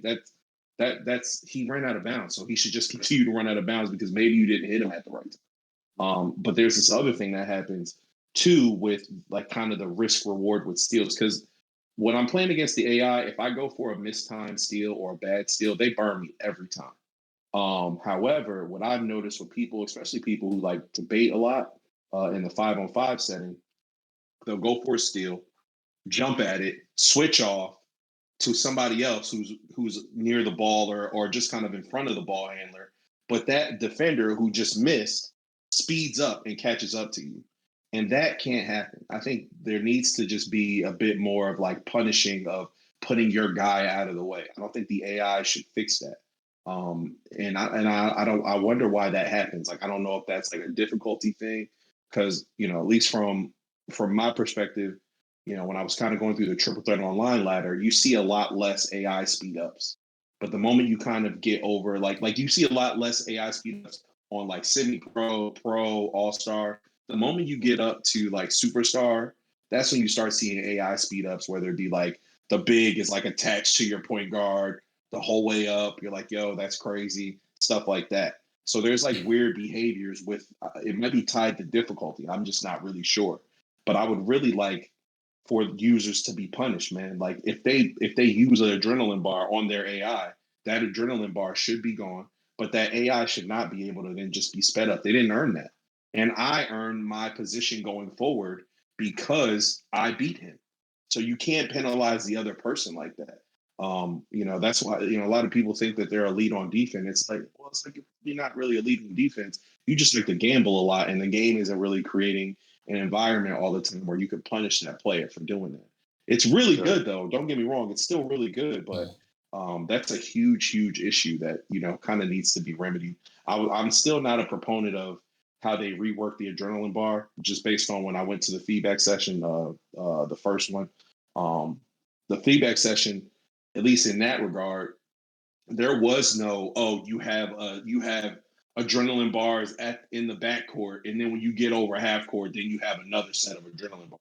It wasn't like that. It was super strict. It was like, okay, if you use this adrenaline bar getting back on defense, you lost one. So now you got two more. So if you jump or you press still, you're going to use two more.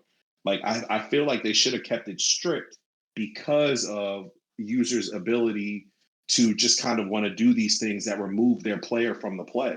Like you got to pay for that. You got to pay for it in a match where we're being competitive for making a mistake at the wrong time. And it's just kind of like a lot of, grace. And I get it though, too, at the same time, 2K's got to make this game for people who are, one of my best friend's sons, Grayson is 9.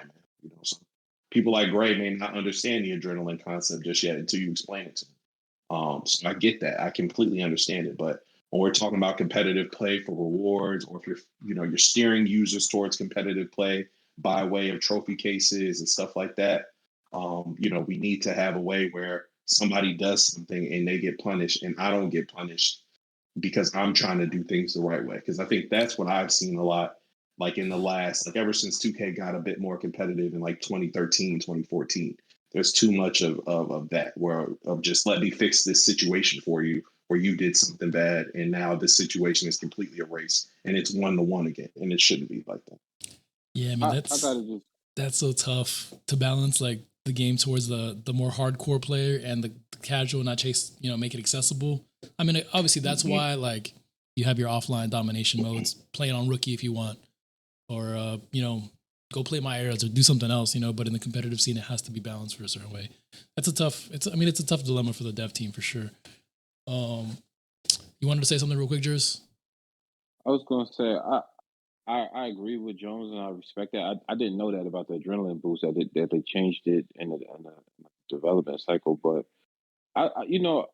this also isn't a shot, but I feel like when people talk about accessibility, as a way to like excuse sometimes some issues in the gameplay design. I'll say it like that. Because like the kids nowadays, they're not like kids from back in the day. Like these kids are building mansions in Fortnite in 3 seconds. Like kids pick up on complicated features quick. They're playing Overwatch now. They're playing Overwatch. Hard Overwatches. I'm out of That's loop. true. You know what I'm saying? True. But like, I feel like we have just as a society a lack of respect for how smart kids are, and that is somehow feed into how we dumb down other things in entertainment. And I feel That's like true, bro. That's so true. if you're buying NBA 2K, regardless if it's competition or not, when you play Call of Duty, when you're in that lobby, and you're in TDM or wherever you play, there isn't a function that allows you to kind of like, okay, well, I'm out here with people that really know the game. Call of Duty help give me a kill streak so that I can I can like even the playing field and stuff like that. I don't know if they have or they haven't already. They've done something like that, but I'm just saying that you got to earn your kill streak. You got to earn being able to call in the UAV and being able to call in your special stuff. So only when it comes to sports games do we think about making the game easier because the sport is complicated. Let the sport stay complicated and let the game stay as skillful as possible because you're never going to have people that's going to be on the same intellectual level in terms of basketball IQ and stick skills. It's never going to happen, So you might as well make the game as skillful as possible because that's going to at least force those people who aren't good at the game to practice and to get better. You don't get better at Call of Duty because Call of Duty is like, okay, Call of Duty is like, okay, you've been getting washed so much. Let me throw you a bone with this gun. No, you still gotta go earn that gun. You know what I'm saying? They don't even if that gun makes the game easier, you gotta still go earn it. And then hopefully you get better. But like I said, only with sports games do we think about our skill level having to be even. Sports in itself isn't fair. It's not fair. It's not fair. I'm not 6'8". It's not fair to me that Jersey's 6'2" and I'm not. It's not fair to me. It's not fair to me. Okay. Just let that be known. But what I'm saying is that there's advantages. If I know the game more than this guy that only knows how to dribble glitch and stuff like that, I should be rewarded more so than he. That's end of the day. That's really what we need to come down to. Those people that dribble glitch and stuff like that and do all the other exploits and cheeses, not to sound like an old man, but the only reason why that play style is accessible is because there has not been a commitment to. I'm not saying there's not been a commitment to eradicate it, but there's not been a commitment to punish that as forcefully as it could have. Because if they kept that adrenaline boost system that you're talking about now, there's no way that they would have been able to start dribble cheese in the backcourt and been able to do some things that they're doing now. But 2K has to commit to like, look, we know how these people want to play. We know that they want to, zigzag their way to an open three. They're going to try to speed boost around. Let's do our best to make this as hard as possible. That's all. That's as a sim game. That's all I want because the way I play is already difficult. Make it difficult for them to cheat. That's what I want. I mean, to that, really, it's like we say, like game over game, they change and make this type of cheese. They address that. but then something else creeps up. That's just the nature of that's an impossible task to get around. We get closer, we get further from it for certain years, whatever. But I mean, it is what it is. I mean, honestly, I can still say like the only way to kind of like push people towards playing better is to make it look really cool. The highlight tapes, the mixtapes, stuff like that. Just make it like, okay, make that style of play that's ugly in our heads, make that like what more people see as like unskillful, ugly, too easy, the easy way out, and then just be like, look, you can do it like this. And Kevin Cruz has done a great job of doing that. Real Alexander on Twitter has done a really, really great job of doing that. Yeah, he's a beast. I know there's a lot of people. I mean, Jersey's got some great stuff on his channel too. The Vince Carter one was phenomenal. So that's how you kind of like combat it. You can't like just be like, you can't attack it. You just gotta like make it feel unwelcome at the table. You know what I mean? No, I'm not talking about removing cheese. Like cheese is never going to be removed, but it's a video game. I'm talking about like if you know that people are going to mainly be taking 3-point shots after using X amount of stamina off the dribble, you gotta when they hit that threshold with the stamina, that got to be a bigger penalty. Yeah. When they're turboing from the back court, they're trying to paint match. You got to give them a bigger penalty on the stamina so that when they get into the paint, it's not a favorable animation. Yeah. So the stamina system and how it works, like I said, it's just I would like for them to make a bigger push on punishing certain play styles, so that when you are facing these people, they're gonna always play like that. No matter what, they're gonna play video games. They're not gonna play basketball. But what we can do is, or what 2K can start doing is that when they start doing these stamina systems, they could look at where people turbo from. They could look at how many dribble moves was used before he shot this basketball. They could start penalizing how you went about getting your shot. And that can make that play style harder. Because, okay, you zigzag, you did whatever you had to do.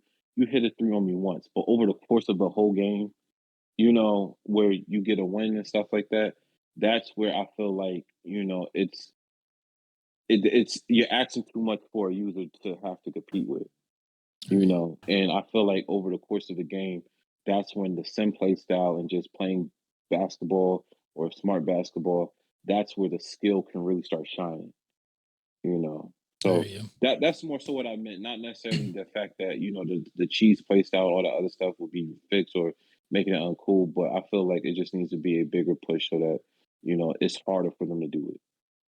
That's it. Elevate, you mind if I add on here? Yeah, go ahead. Thanks. So yeah, man, I kind of agree with Jers in terms of, because we've all heard that, right? Like, especially Twitter, where maybe all three of us would put out a tweet where we're kind of going against maybe a popular tweet about park or dribbling or something like that, right? And then somebody gets in one of our mentions and says, well, you're an old head and this, that, and the other. And like, I think the thing that's different between basketball games, the genre of sports gaming, and like those other highly competitive games like League, like Call of Duty, like Overwatch, is people are always going to be attracted to the sport of basketball because it exists in real life. Like that is just a tremendous advantage that 2K has. So the idea that, well, we got to make it super accessible, and here's why we made 3-point shooting so easy. I agree with Jers. That's kind of like a cop out, in my opinion.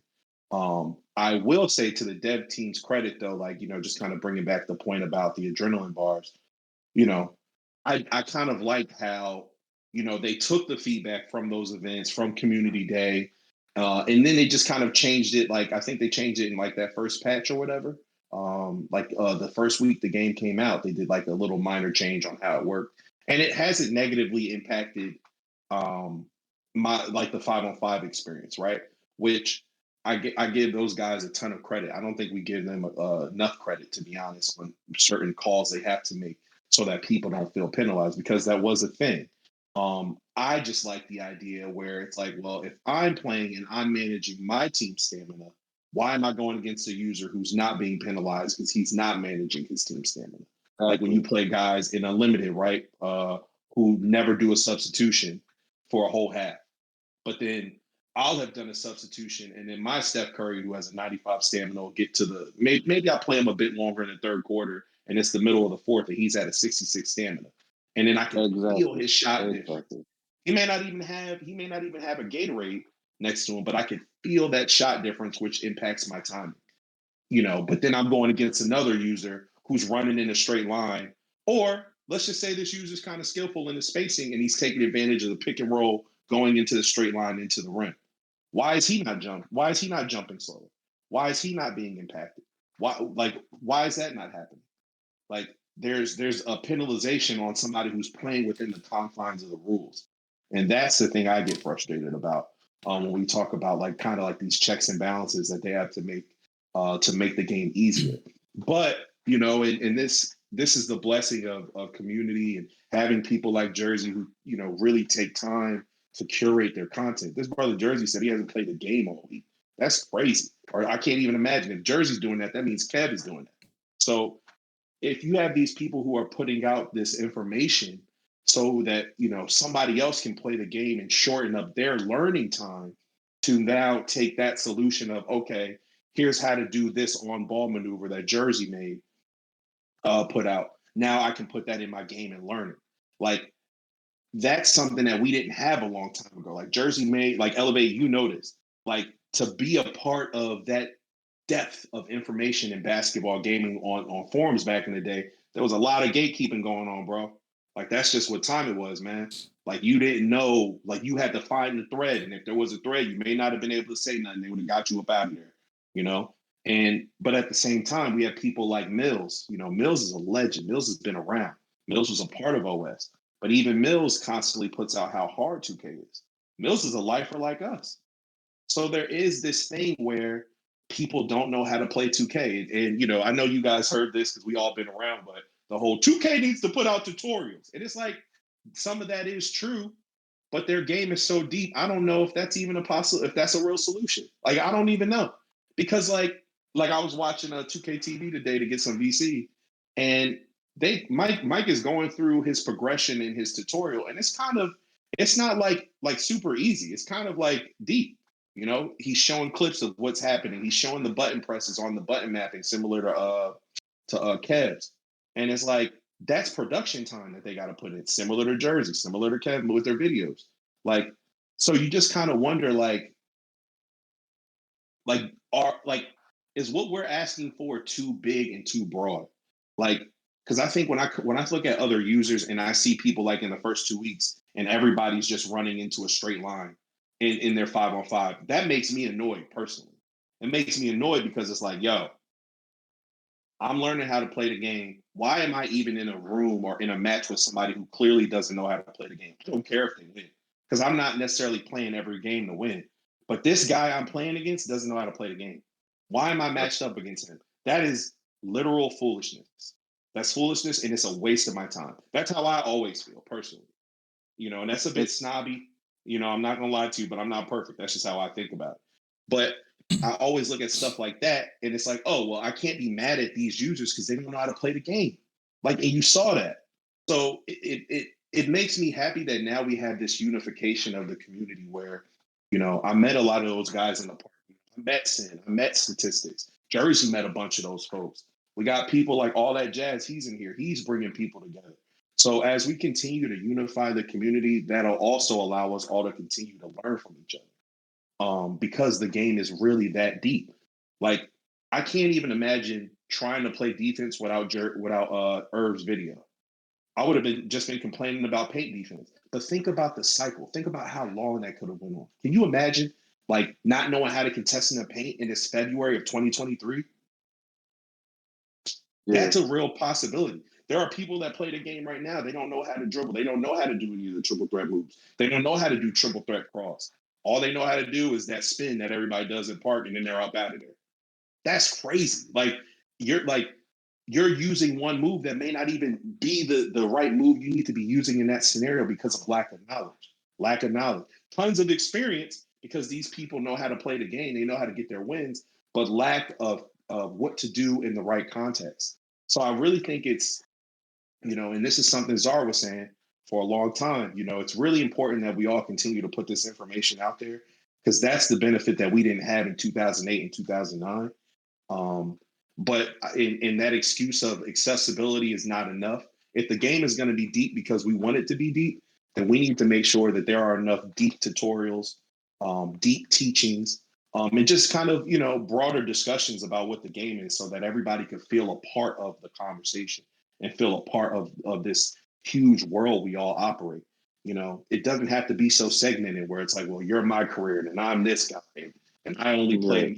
We're all still playing the game. The gameplay is still deep in every single facet of the game. We all share in that, right?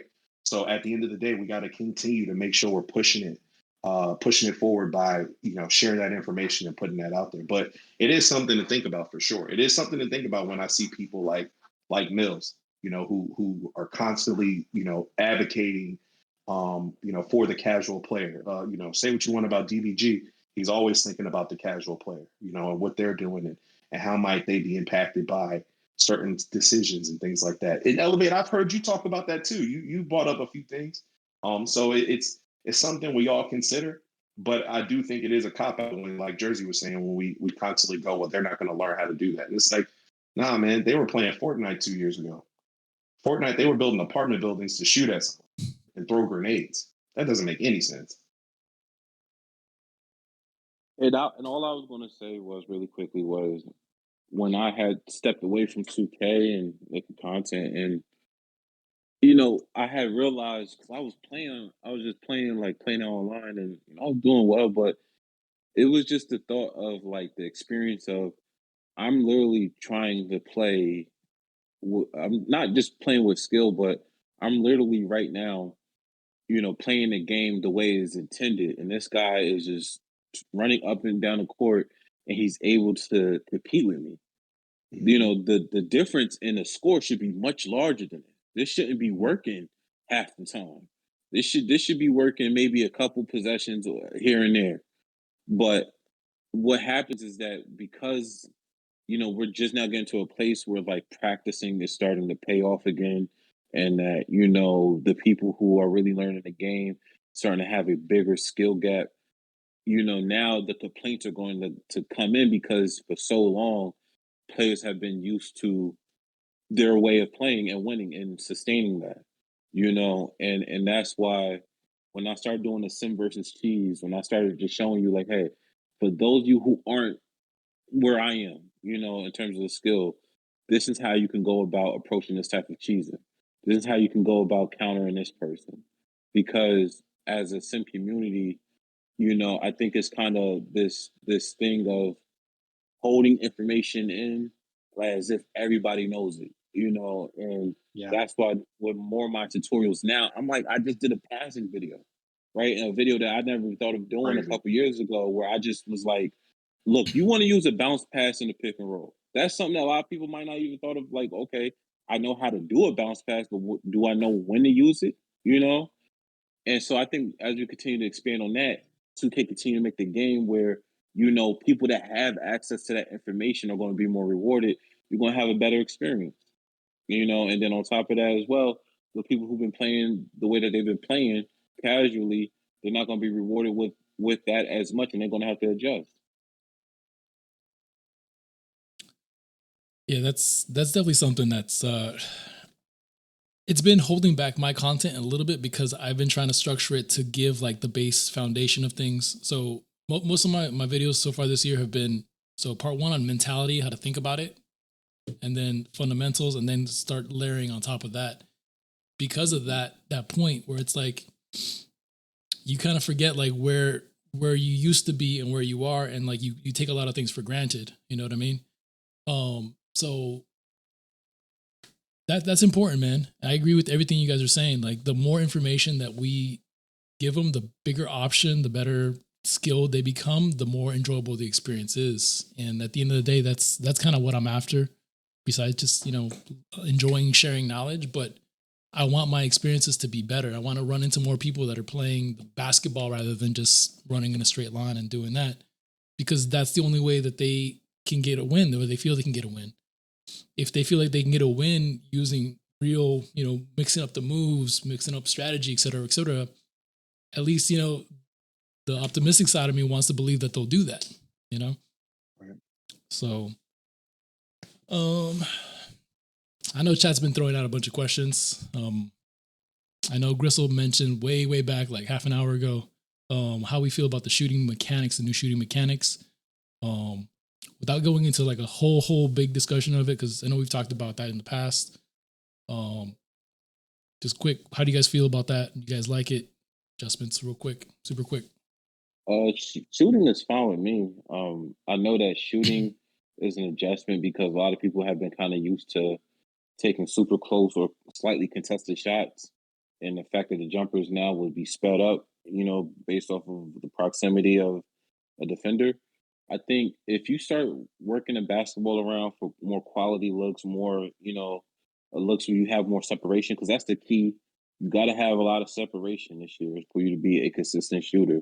And I'm not saying a lot by, like, you can't make those Damian Lillard, Steph Curry type of plays, but if you are going to be using those type of moves, you got to learn how to use those moves correctly so that you can get the separation for that. But again, if you get separation this year, jump shots will be feeling like layups, at times. The main thing I know is a lot of people can kind of expand with, trying to run more plays. And if you run more plays, you get that separation, it should be good. Jones? Yeah, man. I actually think shooting is I think it's much more nuanced than years prior, which I kind of like. I really think shot variety is important this year, which is, to go back to a feature from 2 years ago, which is why I loved shot aiming. I'll try not to be super long-winded, but shot aiming, I got really good at shot aiming, and it allowed me to open up my creativity on how I'm getting my shots. So now that we have all these newer, or not newer, but retooled releases based on more realistic data, than, in years prior, now it's like, okay, cool. So maybe Zach LaVine's pull-up game isn't that great, but his mid-range pull-up game is disgusting. People can shoot good in that mid-range off step backs, or triple threat step backs. People say Dirk's shot's slow. His triple threat shot ain't slow. His standing fadeaway is not slow either. So it's really just about shot variety and labbing with your cards or players, labbing with your releases if you're playing My Career to find the type of shots you want to take. And I know everybody, wants to play a specific style, especially if you run 5 out, you're probably trying to play a fast style. So, at that point, it probably just becomes personnel, so kind of keep that in mind. But I love where we're at with shooting in this game. I love how some of the shots are more like 2-part shots, where you got to like kind of see where they get it. And then like Elton Brand, for instance, his shot is more one motion. So it's kind of easy to find the release point. But just like you said earlier, Elevate can test, no matter how boosted his ratings are a huge hindrance, or can be a huge hindrance to his shot success, which is something you have to keep in mind. And you'll kind of experience that too as you continue to use different cards. So I love the shooting this year. It's really fun. Yeah, man. And you hit that, bro. It's much more nuanced. I've made a bunch of videos in the past on green or miss, that whole mentality. And there's still a couple little things that maybe could be tweaked, but I think they did a great job of adding how contests affect the timing. The timing thing is the key, right? Is stamina, contest, moving versus shot, like that stuff. That's what makes this all work, Because it's not just because if it was just one shot timing, muscle memory for green or miss would be a terrible concept. Because in any case, the defense wouldn't matter, stamina, nothing would matter other than if you know how to time that shot, Yeah. So making it nuanced like that makes it a really beautiful thing. Like you say, certain players just have such smooth, like, little step backs, dribble. Like I've been meaning to sell Carmelo Anthony, who I got lucky and pulled because his price was high. But bro, like I'll use him in a game, and he'll do some triple threat step back, and I'm just like, bro, nah, you're staying, bro. You're on the squad, So that's really cool. I love where shooting's at this year. It's a great thing. I love stick shooting. The first like week or so, before they started tweaking it too much. remember labbing it a lot in the demo that year. That's the last time we got a demo. Because it just felt like that. It felt more skilled. You had to know your hot spots, your stuff like that. You know, there was a lot of cool nuance in that. Shooting is great though. I love it. I hope they don't change it. It doesn't need to be touched. It's good to go. Let's see. Penrod said, have we touched on the FOMO thing? And so have y'all addressed the issue of fear of missing out, FOMO, having every new card while showing it off on Twitter? Just feels like everyone's the trophy mentality. Just his opinion. So as far as I know Jazz is. I don't know if Jazz is still in here. He touched on that on his podcast. Go follow him if you're not for some reason. But yeah, like we touched on that a little bit. Like you don't need every single card. You don't need every takeover card. You don't need everything. It's the mode is more, I think, about playing with players that either you like in real life or you like the nuances of their animations and having fun, getting to know them, building chemistry with your team, stuff like that. I don't know if you guys want to touch on that. Needing every card, needing every reward card, auction house card. If you're missing, I'll be short. Yeah, I can understand the idea of FOMO. You know, I feel like a lot of people, you know, are kind of like myself, where they see the takeover cards and they're just kind of not going to do the grind for them because they don't want to. I understand that completely, but I think that, you know, like I said before, man, hit up that token market, man. There's a lot of cards. There's a lot of cards that are really fun. There's a lot of cards at those lower tiers that are really, really fun. Or, you know, if you're playing my team right and you're not spending a lot of your MT that you're earning playing every single part of the mode, you know, you can go get some of those, you know, really good budget cards like, you know, for instance, the Jerry West. People said he was bad because his dribble move stuck, but he's actually really good with the Wilt Chamberlain. The Marcus Smart card, Andy Marcus Smart, is really, really nice. If you were lucky enough to get the BJ Armstrong, the card's actually nasty. That's one of the step back cards in the mid range. You want to get your shot rhythm with him that way. So there are a lot of options outside of those cards. The takeover cards are very good, and I think that's kind of the idea, right? Like they want you to, you know, look at those cards and want to get them. But you know, listen, we're barely, you know, what are we, a full month in now? Yeah, right. Today's the 8th. Yeah, we're a full month in. There are going to be more cards, you know, to use. So I wouldn't get too worried about it. I would also, if there are cards you really, really want, please make sure, you know, you're doing limited and getting your rings, because, you know, hey, you know, you'll be able to at least get one of those cards. It'd be nice to get them all, of course. I'm actually used to that. I used to get blessed off the RNG cards all the time. So I understand it. But like I said, your main driver when you get into my team, anytime you boot up my team, should not be to go for takeover cards, in my opinion. You should be wanting to go for trophy case cards. That should be your focus, on getting trophies, doing what you need to do to get trophies, doing what you need to do to get your centerpiece. Hey guys. All right, chat. This is definitely your window. If you have any questions, throw them out there now. I'll be looking at the chat and kind of guiding specifically towards that. I think Bristle had a question I saw. What did he say? Is the post game still alive? Let Jersey take that one. Yeah, it's a lot of. I think the problem with the post is a lot of people they don't really understand the blending mechanics well in 2K. So a lot of times people just want to go and rely on the drop step, but you could actually have a lot of post moves that have a lot of, you know, great feet work, as Jack says. I think of course they should expand and bring some animations back like they had in 2K11.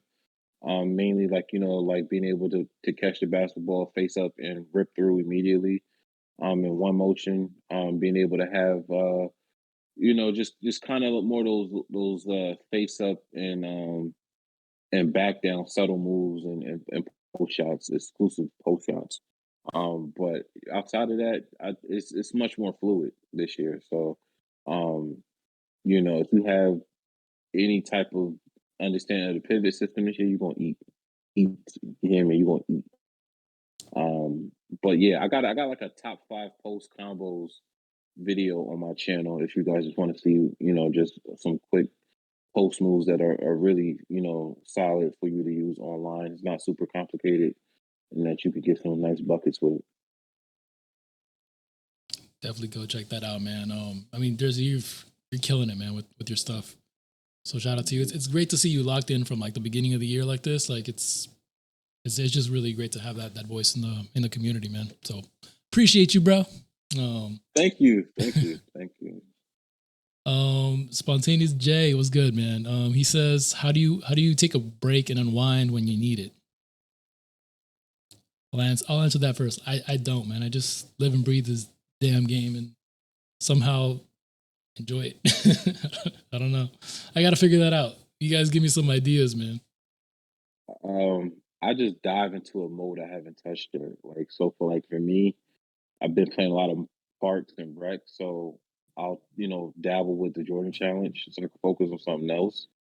I'll even try like my eras. Like for some reason, I hate to say it, I'm having super fun playing with like the '91 Jazz.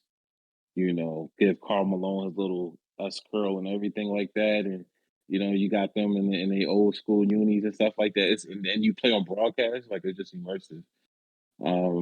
So that's what I'll do to kind of unwind and stuff, and just try to make sure that if I play on Hall of Fame a little too much because that's where a lot of unrealism comes from, I'll drop it down to like Superstar and just have a nice balanced game between a team in the two bounce matchup. Excuse me. Yeah, man. For me, I kind of just get off mine personally. Like that's always my frustrating point, So I could literally just play 2 games of online and I'm already frustrated. So I'll just kind of get back to playing like triple threat offline. That's why I have 430 wins, even though I've already done the ladder. I'll just kind of unwind and use different cards, put together different lineups because the gameplay, if you're willing to engage in it a different way, is very deep. There's a ton to learn. Jersey mentioned some of the post move swing throughs and kind of understanding how the bully badge works. I love that new facet of the game, this little bully aspect. Different bigs, what they kind of offer defensively, seeing what that's like in triple threat offline. And then if I get tired of that, sometimes it's just kind of turn the game off too. You might need to turn the game off, play something like Battlefield. If you're married, go hang out with your significant other. Or if you got a more significant other, you go do that too. Stuff like that. But yeah, I typically will just take it easy and play something offline. I might even do like clutch time offline. I'm not playing my player just yet. I'm going to do my player probably in about a month. So you recommend that we actually interact with our families. That's what you're saying. Well, yeah. You can't be smelling like dirty socks and chips, and playing games all day. Sometimes you gotta take a shower, and go see the world. I'm gonna try that, man. I'm gonna try that. Any tips on TT offline? I get cooked 95% of the time. I know I'm gonna let you get on that, Jones, because I know you're just. I mean, you finished it, man. I'm still only halfway there. It's about like understanding the contest system, though, Gristle. It's really. I mean, if you let them go up inside, they're gonna green a lot of the contested layups and stuff. You gotta know how to like balance the hands up and then jumping at the right time. And watch for those backdoor cuts. Yep, that's a great point. Everything Elevate just said, and I know Jersey actually put out a really great video about defense, knowing when to use the triggers. Knowing which type of defensive stance you want to use. If I could find that, I'll post the link. But that's really going to help you playing defense. I kind of handicap myself when I play triple threat offline. I don't use pick and rolls in any of those game modes. It's 3-on-3. I know how to get around my guy. That's easy money. So, I don't do that. I kind of just try to keep my dribble moves super efficient. So in and out, full court, get to the rim, go for a layup. If I have Steph Curry, step back and pull up, stuff like that.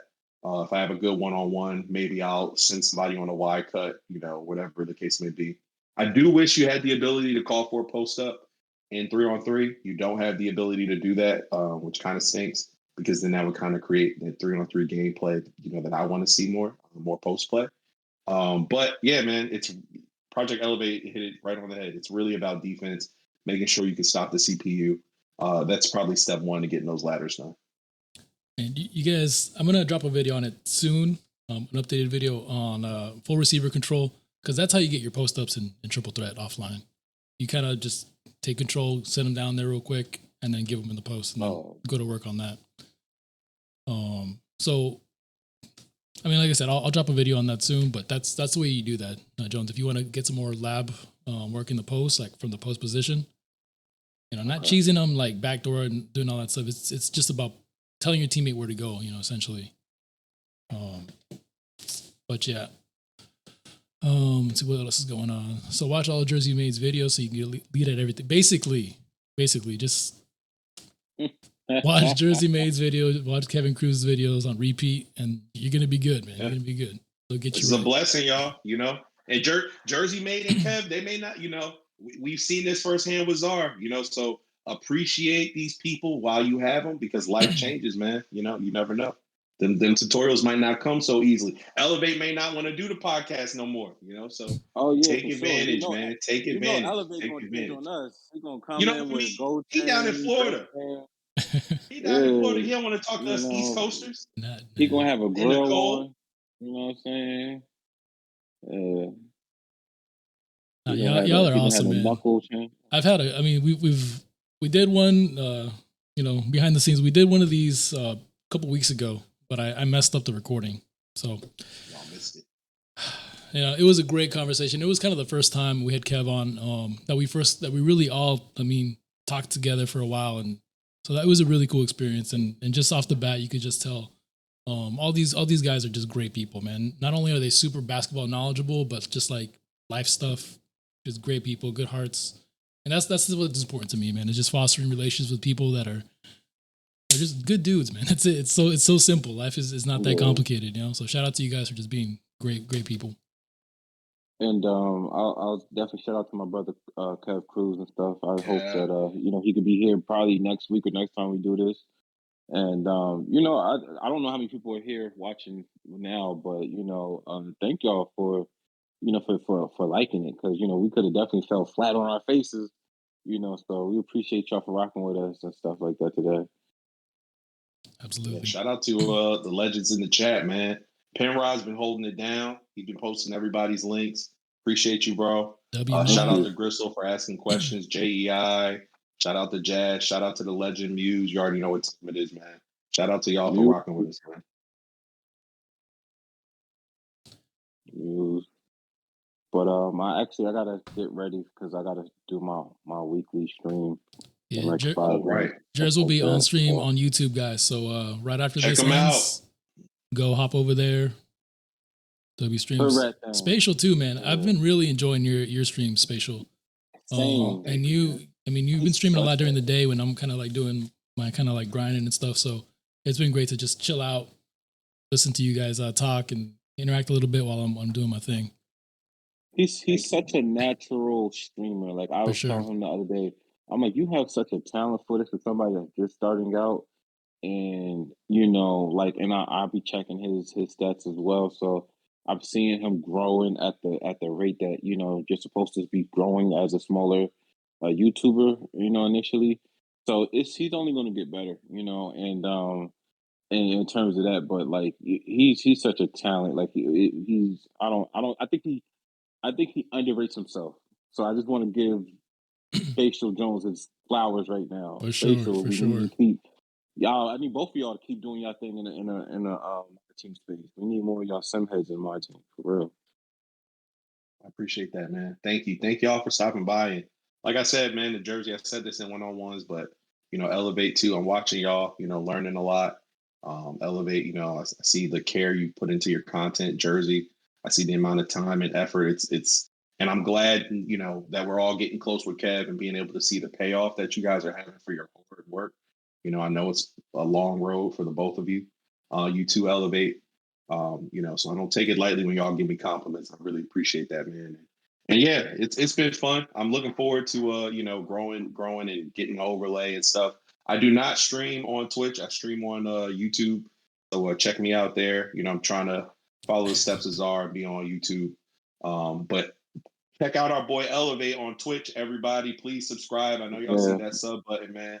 Sub to our boy. You know, and Elevate, man, we appreciate you, dude. Like I told you this, you know, offline, but online, you know, this is a lot. You know, I know you got a family. You could easily be hanging out with them. You live in Florida, so I know you got nice weather. But I appreciate you bringing us all together, man. And hopefully we get Kev on here next time, get it real popping, and really, you know, be able to get you guys a whole bunch of viewers, because that's what I want to see. I want to see hundreds of viewers in everybody's stream, because all of y'all are putting out high level content. Thank you, man. You know, so. Yeah, nice weather. It's 86 degrees right now, and here in Miami. All right, man. You don't have to yell. You don't have to yell. You do not have to yell. All right, man. All right, you can relax. I'm waiting for that in there too. I'm waiting for a cold front though, man. All That's the thing. Y'all don't understand. Like I want to wear a sweater, man. Like I'm tired of. He say he wants to wear a sweater. He wants to. Like it's a dream. It is, bro. We get like two, three cold fronts a year. You know, like it's a tough life down here, man. It's a tough life. All right, man. All right. Me and Jersey, we was in California on Community Day sweating, man. We ain't used to all that heat, all that humidity, man. I said all I need was a stick, because sticking them rotate me, because I was like a roasted pig in that damn California. Just need to turn me slowly. That's all I needed them to do. It was hot. We from Jersey, man. We ain't used to all that heat, man. All right, so I appreciate you guys, man. You guys have a great rest of your day. Everybody hop over to Jersey's stream, man. Such a dub, man. Such a dub.